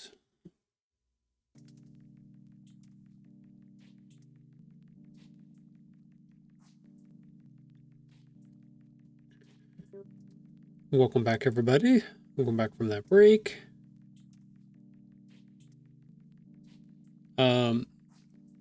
So a couple other things that I've been trying out with this stream today. A lot of different things happening across the board. Tried to move some things around, tried to change some things up. Kind of worked, kind of didn't work. Went back to the old way.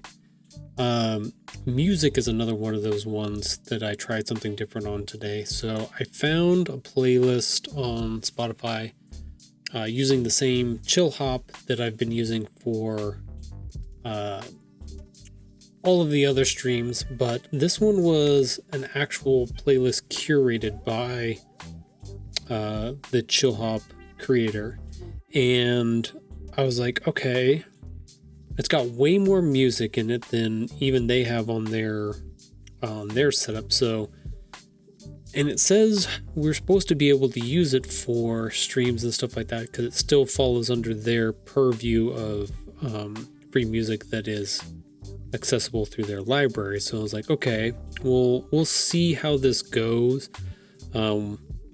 After the stream, when I go through and get ready to export it out to YouTube, we'll have to see how many songs actually got dinged for the possible use violation, and we'll see what happens. Like I had my playlist pretty curated down far enough that I wasn't running into that as often. There's still a couple songs that would pop up every once in a while that I'd have to go in and dispute. And literally Twitch would be like, oh yeah, no worries. And they would fix that dispute within like 30 seconds of me sending it in. Cause they're like, oh yeah, that's that one song by whatever. But this is going to be interesting to see how many of them, or if there is any of them that get dinged, because I've definitely noticed that compared to my playlist, which I felt like I kept hearing the same stuff over and over again, despite it being, 700 songs with like 15 hours of a playlist. So it's like, I figured, oh, that's plenty. I shouldn't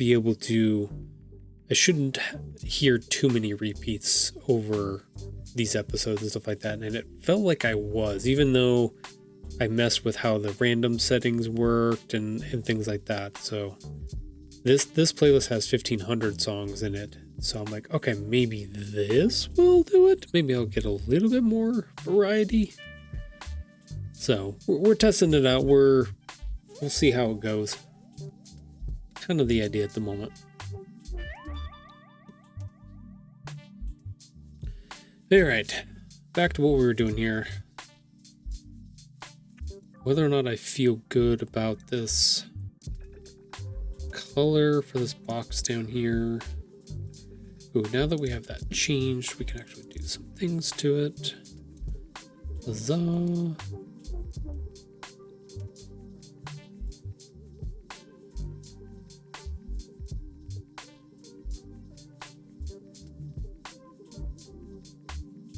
Ooh, I like the lighten.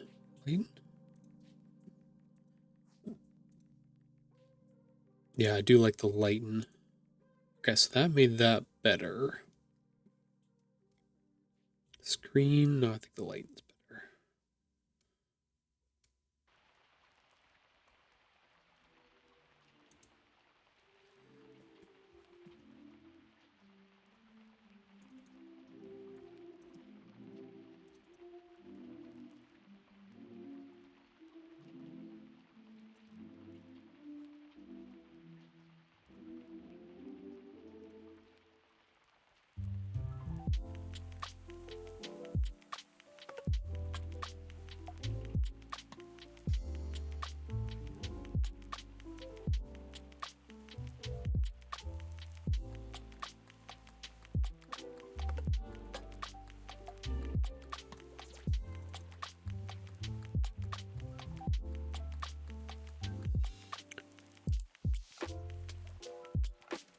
Let's see, what is this color? Let's try. Let's copy that. Copy.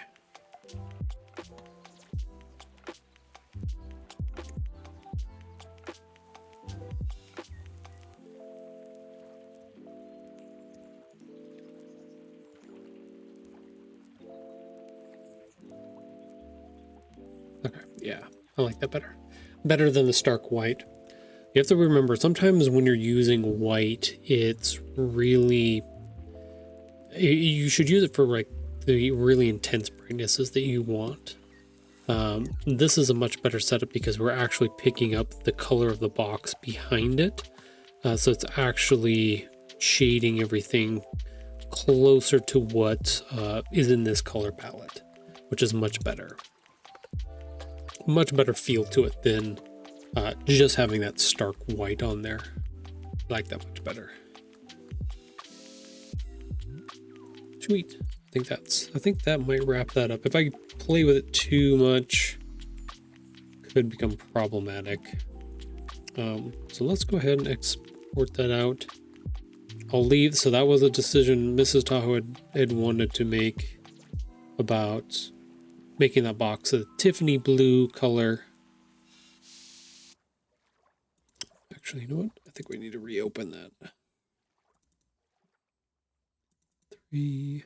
There we go. Now we can export that as. They came from Brazil.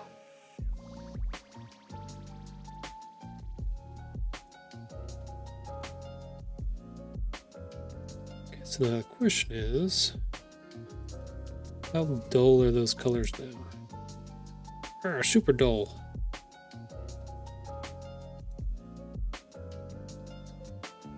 Yeah, I really do need to go through and figure out why we're losing so much vibrancy here on these colors. PNG was the best way to save all these pages out before, but I may have to switch over and save these all as JPEGs, and it's not ideally what I want.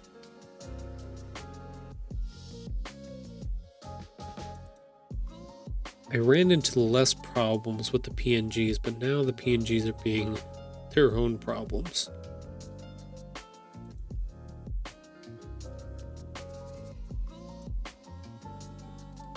But we're just losing too much of the vibrancy here.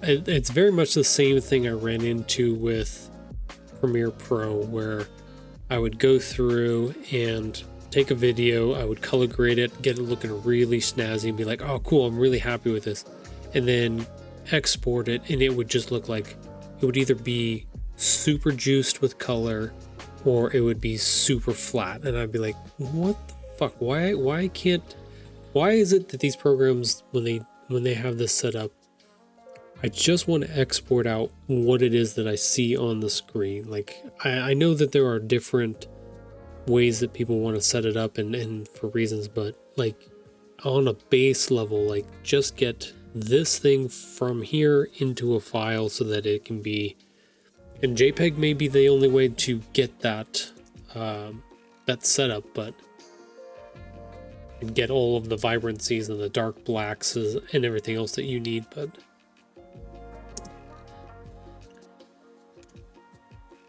I feel like JPEG is still not the best answer, though.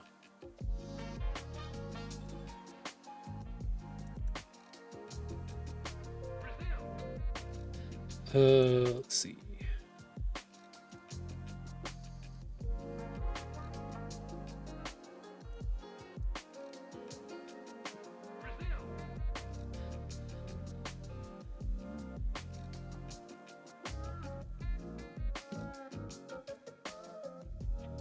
Let's just one more time.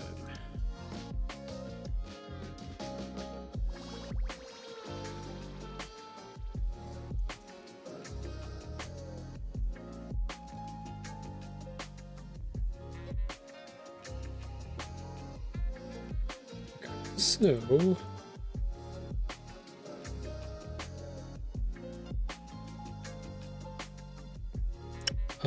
crap, what was I?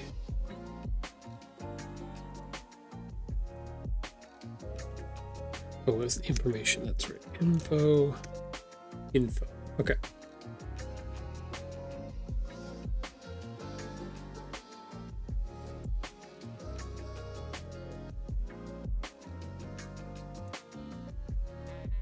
Okay, so the JPEG has 5740 by 3001. That's fine. Color space RGB.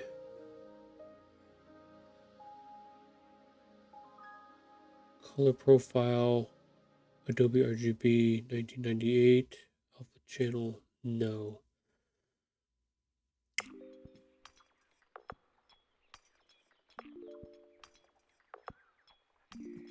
Okay, hold on for a second. Hold on.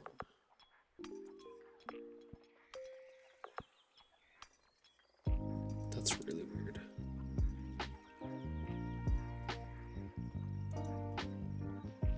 Huh, interesting.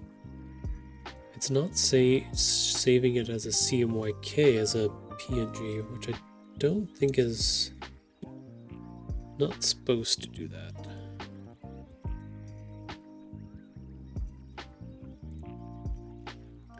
But I can double check. Nope, it's supposed to be RGB.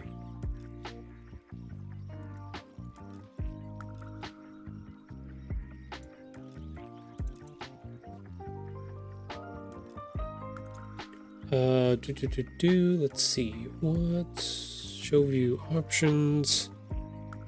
Show item info. Okay, those are correct. View options. Show me the item info. Okay, so all of those are correct. Let's just take this book cover for the JPEG and put it in here for now.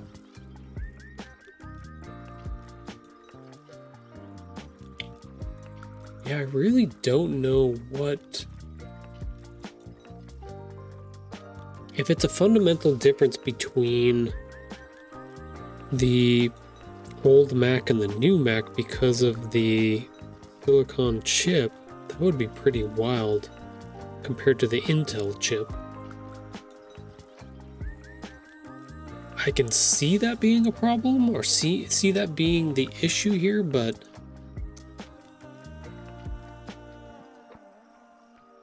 it's really weird.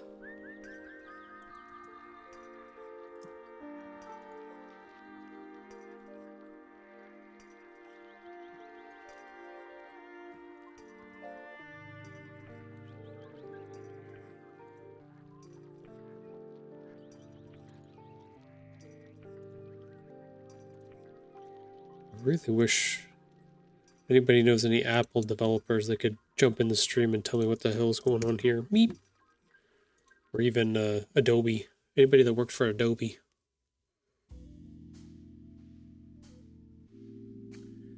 Okay, so that does have... Okay, wait a minute. I did find something. So the new PNGs are actually saving with a color profile?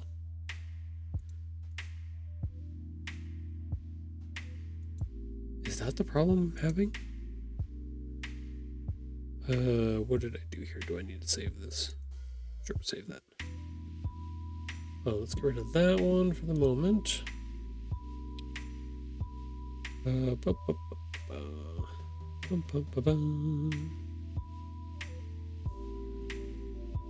Actually, you know what? That's fine. That one would have been fine.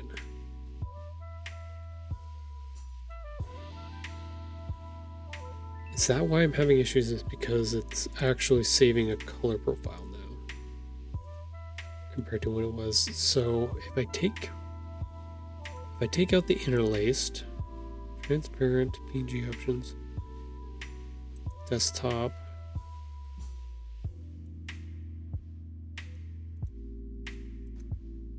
info,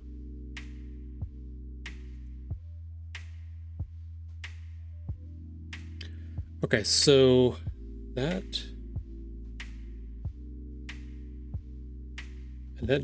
drastically changes the size of it though.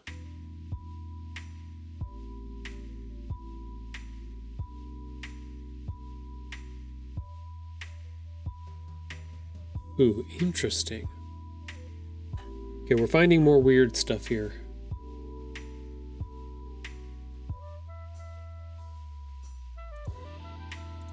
Okay, so let's export that again. PNG desktop. Nope, actually 1, 2, 3. Let's just go 3, 2. Export. Let's do the interlaced, transparent. Type optimize 300. Okay, that's fine. bring up the info for that one.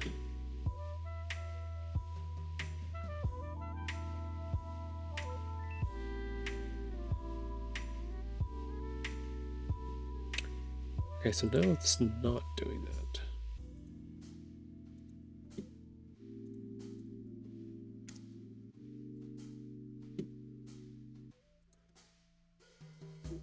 Weird. One of them had an actual profile on it, but now it's not doing it. An image profile. Sketchy. Very, very sketchy.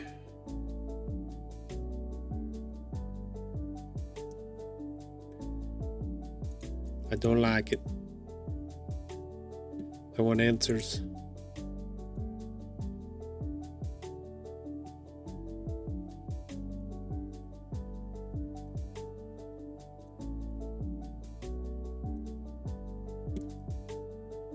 Let's just do normal. Do that. Let's do another one. Let's do JPEG. Okay, so this is where I did RGB last time.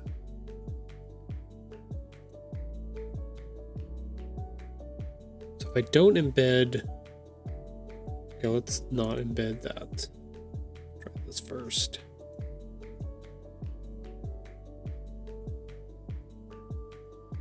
Okay, so if I don't embed the profile, maybe that's what the problem is. Maybe the PNGs used to embed the profiles, but they no longer do that. So if I embed the JPEG profile, or don't embed the JPEG profile, then it looks exactly like the PNG. Oh, but it still says it has a color profile. Interesting. Okay, let's do another version of that JPEG real quick. I know this is not super exciting. I'm sorry, everybody, but it's one of those things. This is literally what I did on Saturday. It was like, it bothered the crap out of me. So I just spent a whole bunch of time trying to figure out why it was doing the thing it was doing. Let's do RGB. Let's embed the ICC profile. To maximize.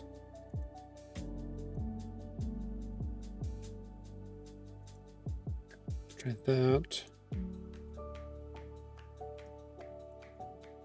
Yeah, way more colorful.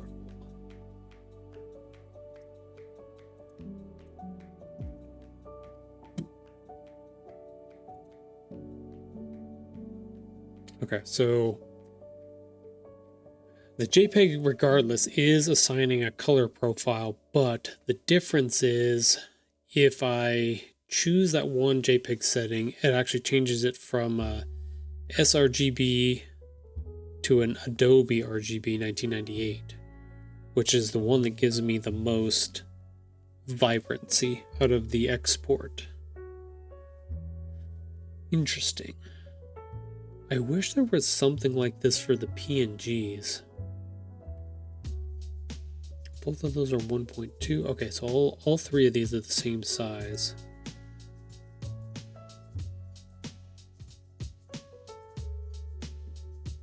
It's almost like they took the profiles away from the PNGs.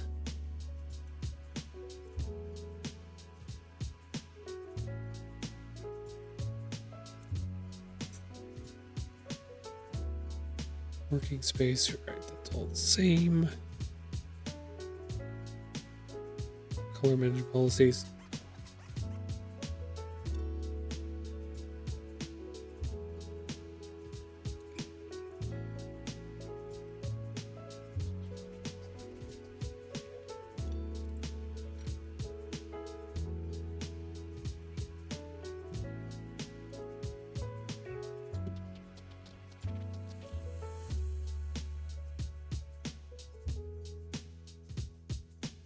Relative chromatic.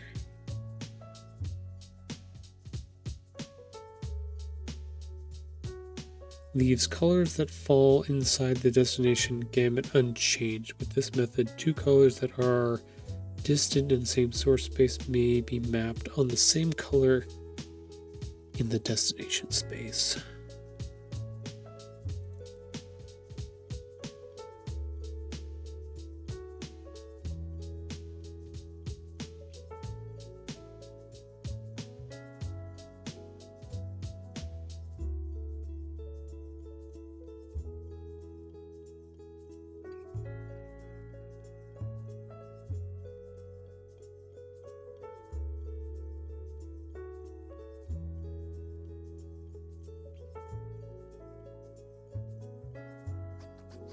Interesting.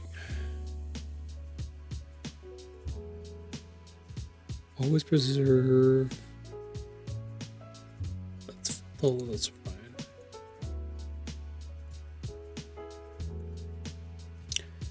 The question is there a place for settings on our export settings in Adobe Illustrator?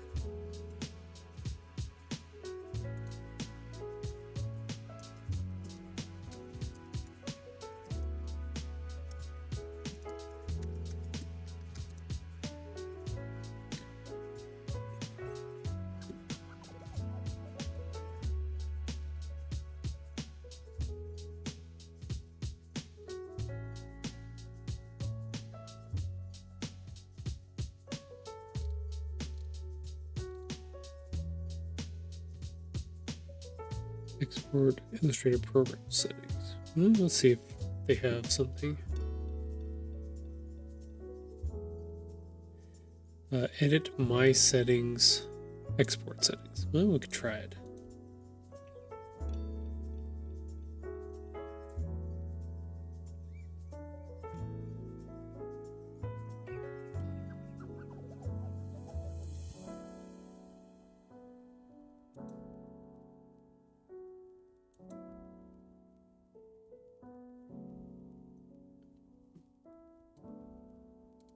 Okay, so no, that is actually just exporting the settings.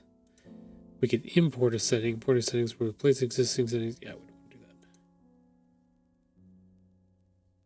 to do that. No. I don't think that's right.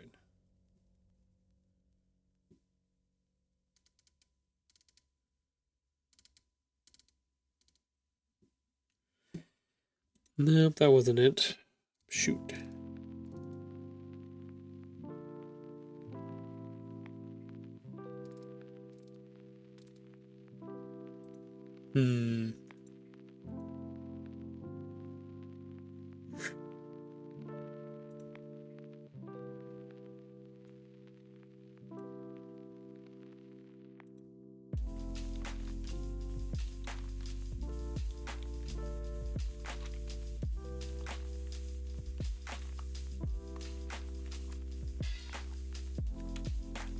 I wonder who actually handles. There's file handling.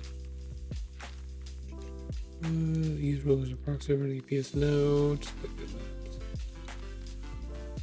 Use defaults for edit original.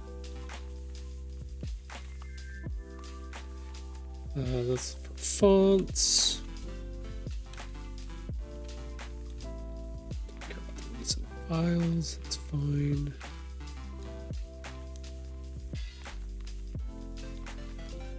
Yeah, I almost wish there was some kind of spot here. I know, like if you go file, print, you have all of these output management settings that you can do color management, like this bad boy, from here. But like this is the print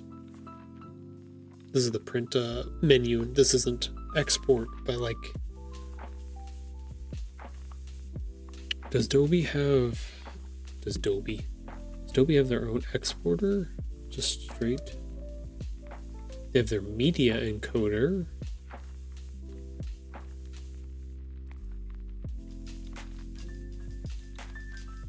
Why do I have so many Creative Clouds on here? God damn it.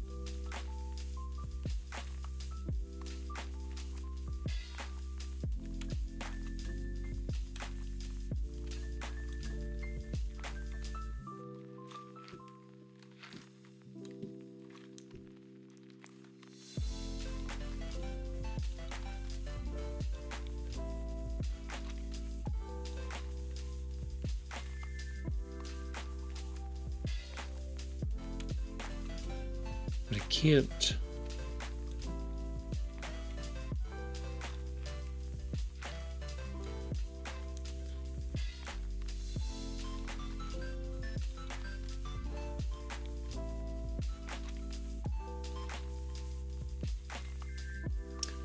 Like a lot of places you can go here, save as PDF, PostScript, save as Adobe PDF. The save as PDF option in the printer dialog is not supported. Fun.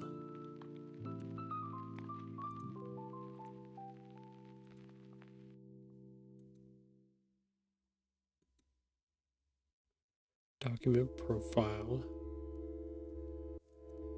Like I could change that.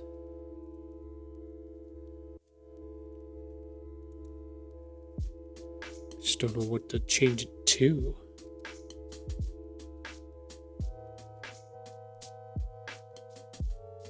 Photoshop default CMYK.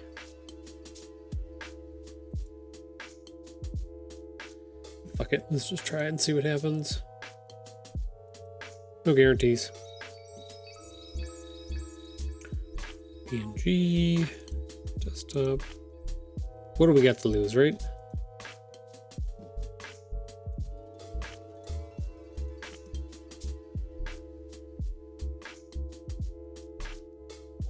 Nope, still dull as all get up.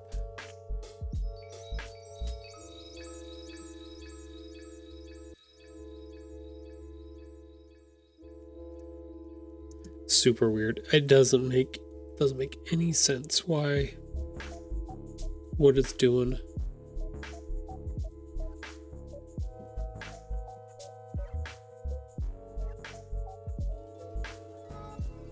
Let's see, this was oh yeah, web coded tool version 2. I feel like whatever this V2 is part of the problem. Generic CMYK.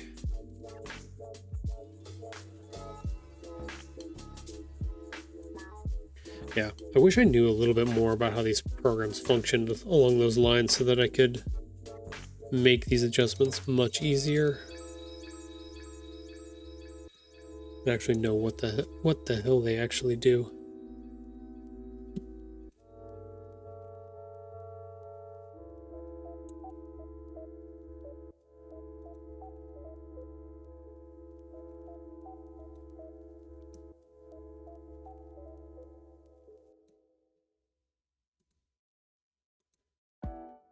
Yeah, I might have to JPEG them all and then send them around to where I need to go.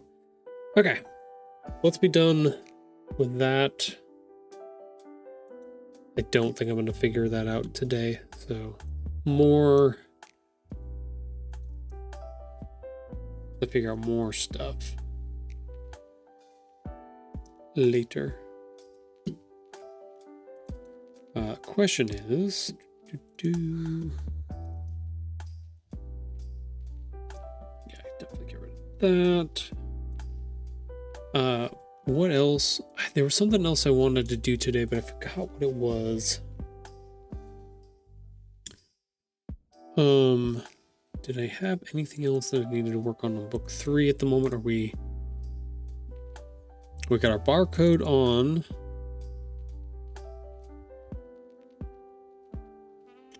We got ISBN put on.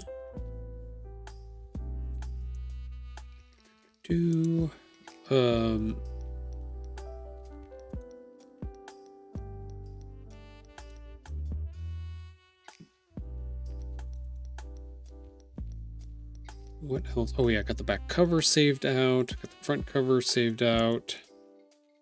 May have to redo all of those in JPEG, which we're slowly figuring out here for vibrancy's sake. I think that was it for the major JPEG and oh, I know what it was. Okay, yeah. So we need to swap out this real quick.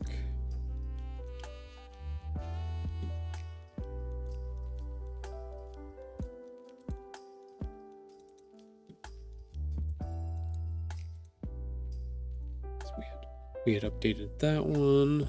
Bed. We need to update this one.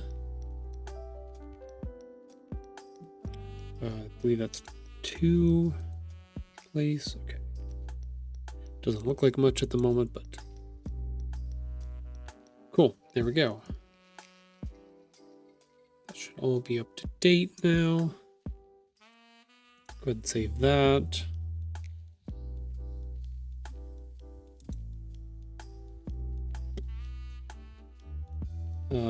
What else?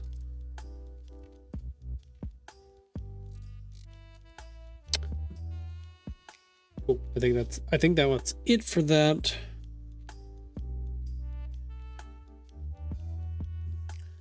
Okay, the question is, what else to do for today? I was playing with this earlier before the beginning of the stream here. I'm not quite sure about this little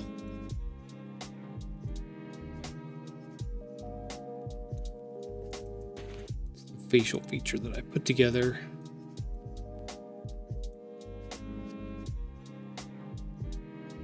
So I thought I'd play with this for a few minutes.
Not bad.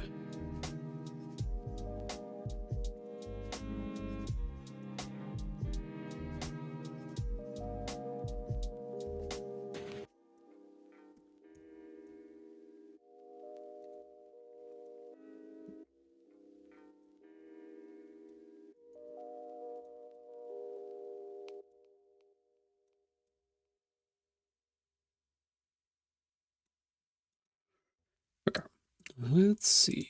Can we fix this?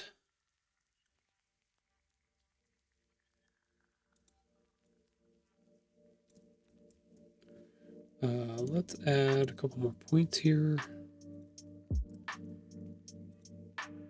There, one there. Let's do that. That.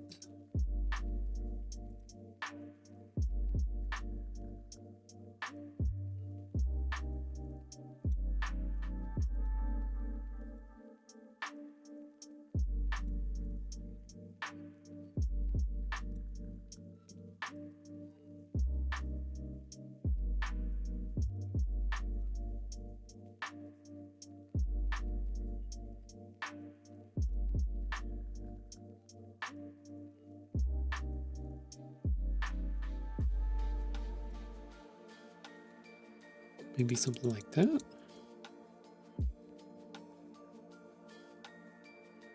Do it. You didn't shave yet. No, I did not.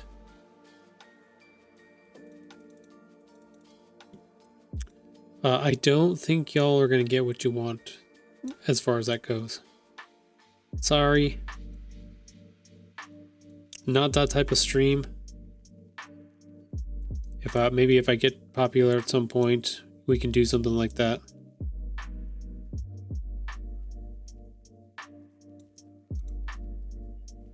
We're gonna need way more than just one bit. I'm sorry, Sonny. We're gonna need so many more bits before we get to that point. I'm playing with you.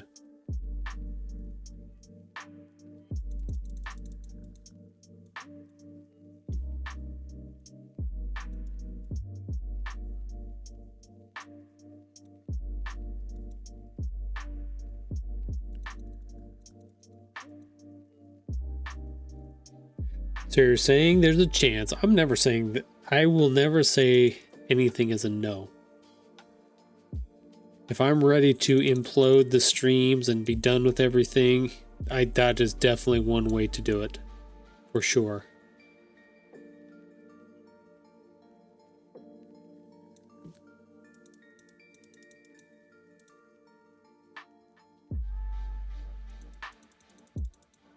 It's never a no. It's just always a matter of timing.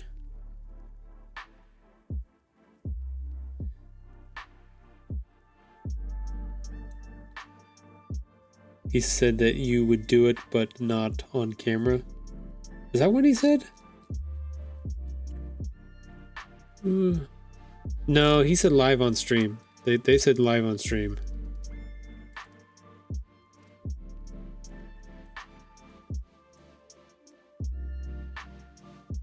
You are correct. You did say, they did say live on stream, not on camera. The sound could be live. Yes, that is a technicality that you have spotted for me. I do appreciate that.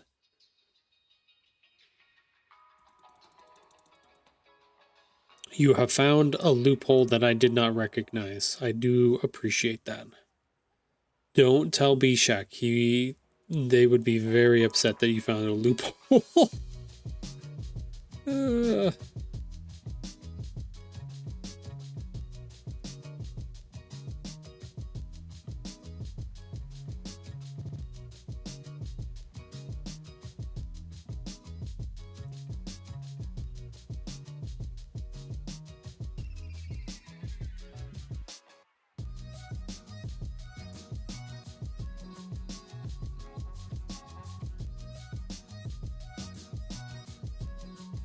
Can't imagine you guys wanting to listen to that either.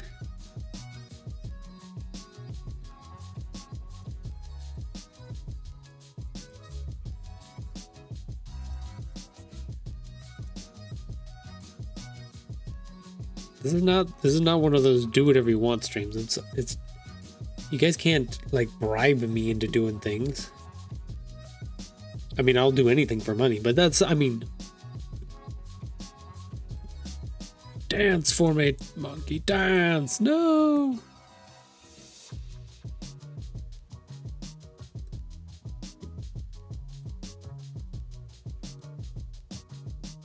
Yeah, I could sit here and tell you and be like, no, don't do that for money, but at the same time, you never know. You never know. Bishak would make an addendum. Yes, they would.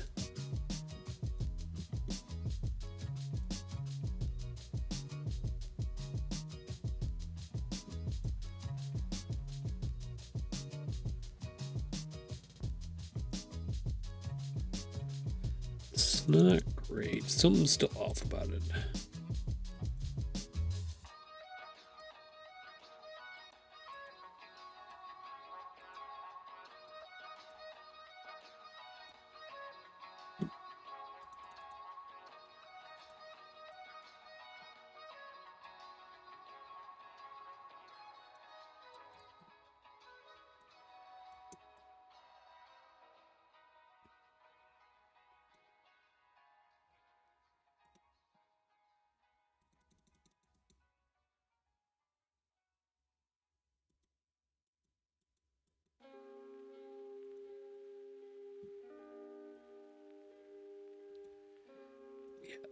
That one kind of sucks. Get rid of it. It's being a butt to me as well. I don't like that one.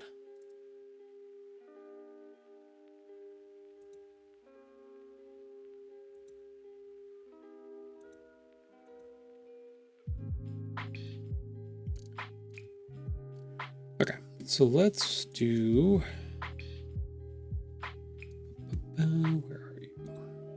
there.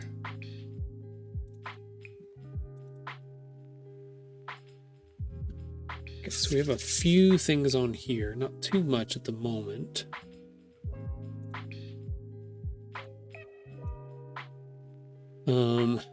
What I do want to do,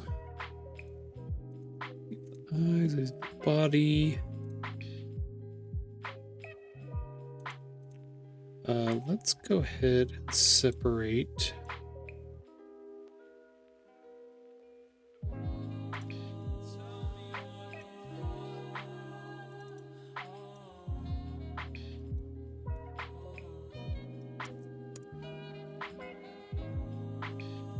Okay, let's leave the nose.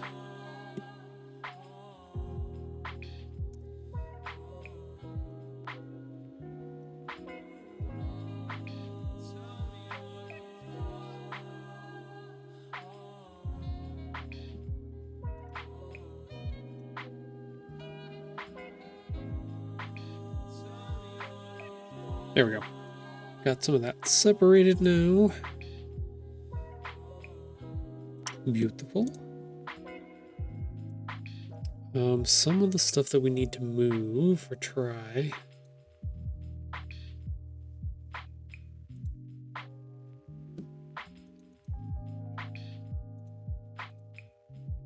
Let's go ahead and save that one. Get rid of the old buttons. Got patch here.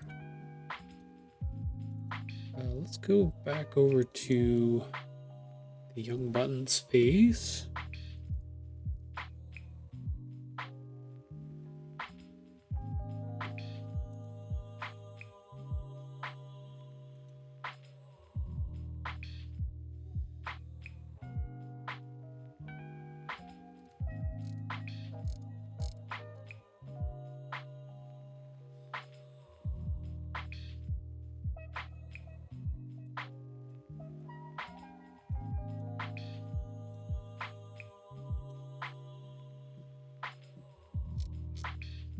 Everything else is locked.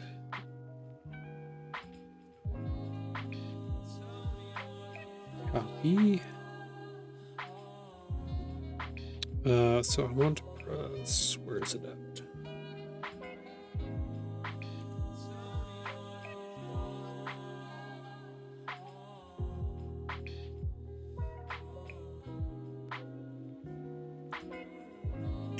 Let's see, paste.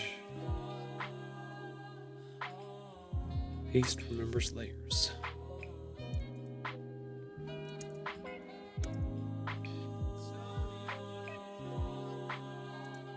Okay, there we go.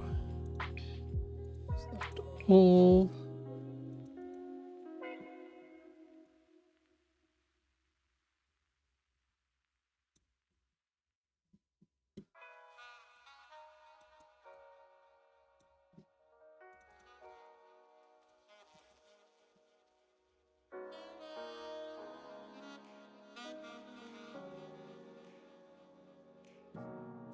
Let's see. Let's reflect all of those. Yep, that was the problem.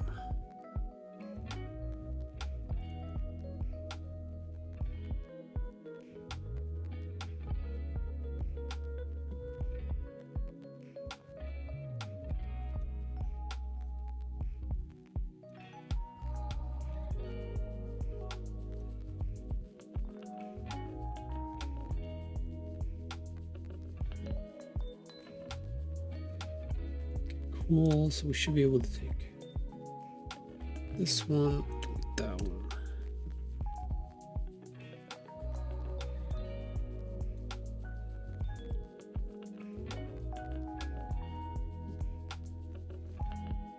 Yay, there we go. Okay, so that worked. We're able to take a bunch of faces and move them over. Sweet, now we have more access to some of the stuff.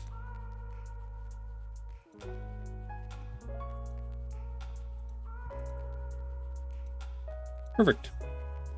Sweet. I'm gonna have to build, part of this is I have to build a bunch more of these files and the faces and stuff like that. So as we trying to figure out how I want to do part of this process, because I want enough time to be able to start setting up everything that I need to do before book 3 releases. But at the same time, I also may want to start doing some of the book 4 stuff too. Or maybe I should wait.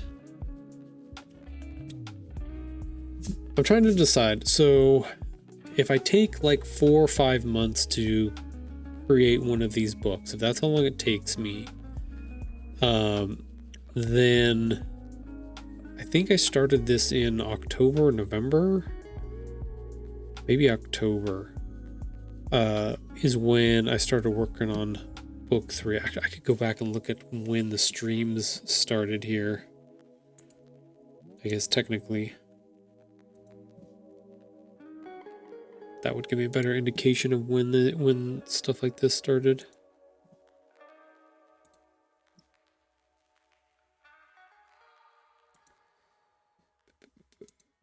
Let's see.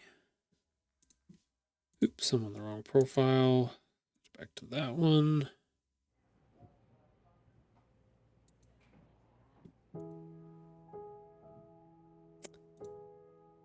Let's see.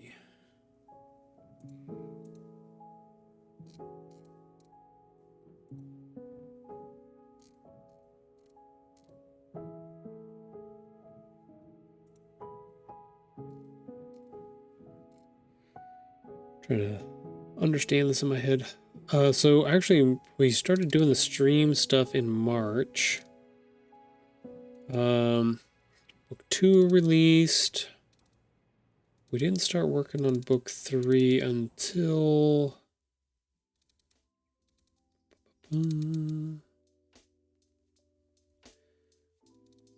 wasn't August. Wasn't episode 35. Whoops. Scrolled on the wrong page. Okay, I'm starting to see book 3 stuff.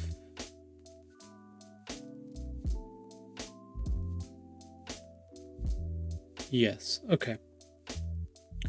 So August. Started in August on book 3. So I've actually been working off and on this for a while. 1, 2, 3. We are on the August, September, October, November, December. That'd be 5. January be 6. February. So we're kind of on our seventh month here of. Basically, we're done with it though. So it let's just say it took me about 6 months to get from beginning to end all the illustrations for book number 3. Granted, some of that time was spent doing all of this work on stream, so like not much of it did not happen on the stream. So that, I think, part of the reason why it took so long was I would work on illustrations and stuff for the pages on stream here for those 2 or 3 hour streams 3 days a week. And then all the rest of the time was spent on like social media posts, other stuff, websites, everything else that I gotta do, connections, emails, sending out to bookstores and libraries and all of that fun stuff. We also had a bunch of in-person events that we did, setting up products for that, getting our Printify shop. So like there's a lot of stuff that we did on stream and things. But there's also a lot of production stuff that happens not on stream. So I almost think like it does have to work that way where maybe that's what it is. I spend 6 months working on doing book stuff, and there's in between stuff that happens in there. But then there's the other 6 months of the year, which is for promotion and events and doing all the other stuff. So like I'm trying to figure out how to split the time between those two things, where literally half of the year is spent actually on the production of the book and the other half is spent on all the other things. Theoretically is the idea. I think we've done pretty good at that, but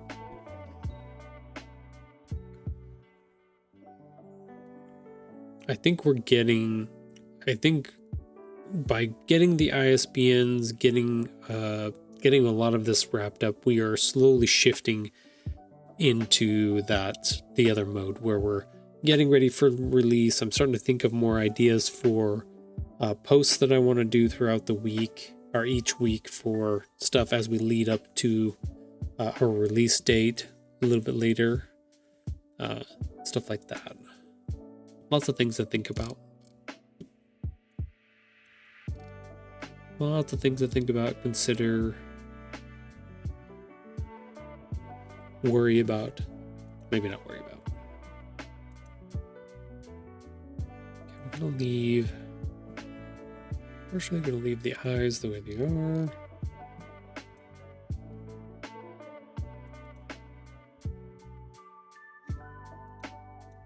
Okay, so we have all of these still.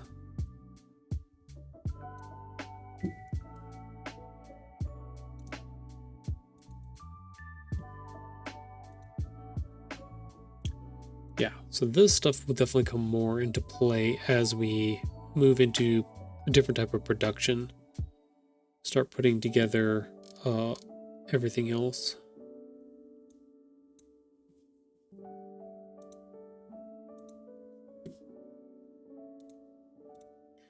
We'll go ahead and say I'm winding down right now because our stream is just about at the end. So what I will do, since we're getting close to our 3-minute time. Where are you? There you are.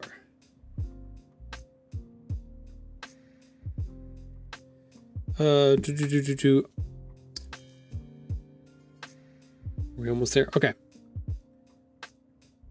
Where was I? What was it looking at? Most.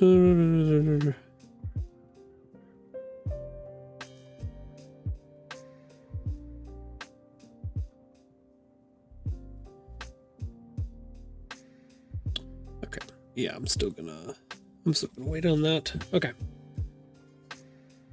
All right, everybody. We've got about 3 minutes before our next ad break comes up here. Good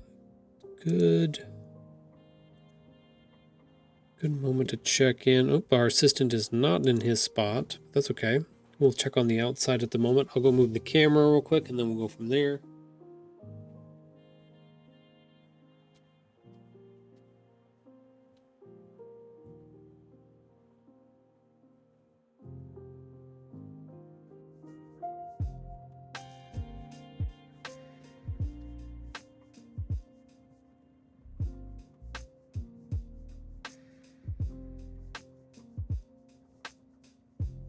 There we go.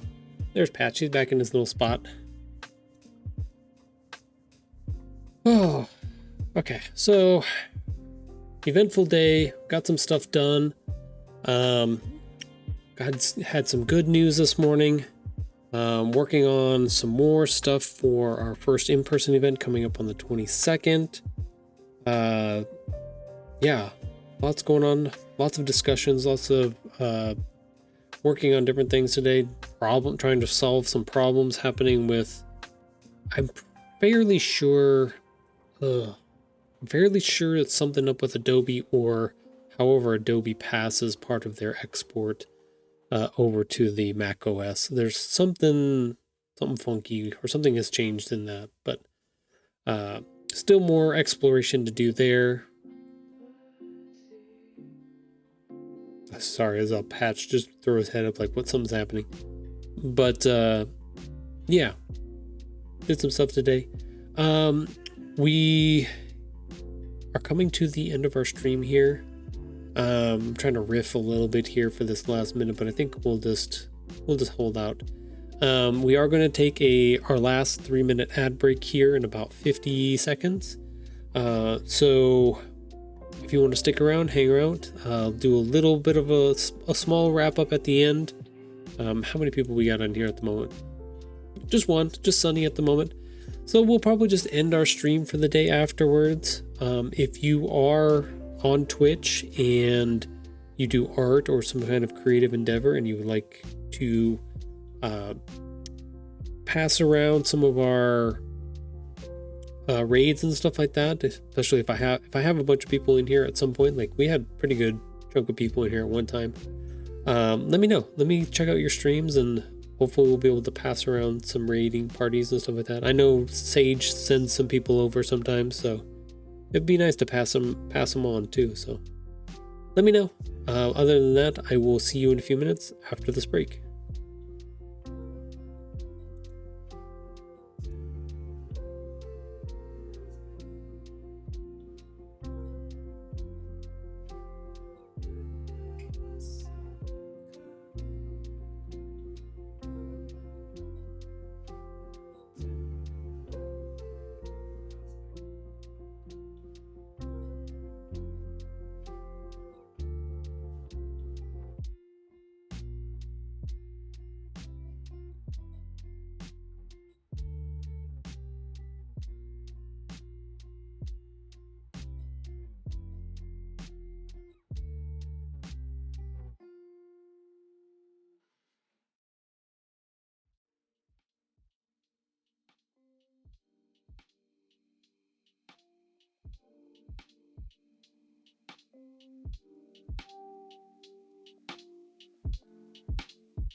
All right, we are down to it.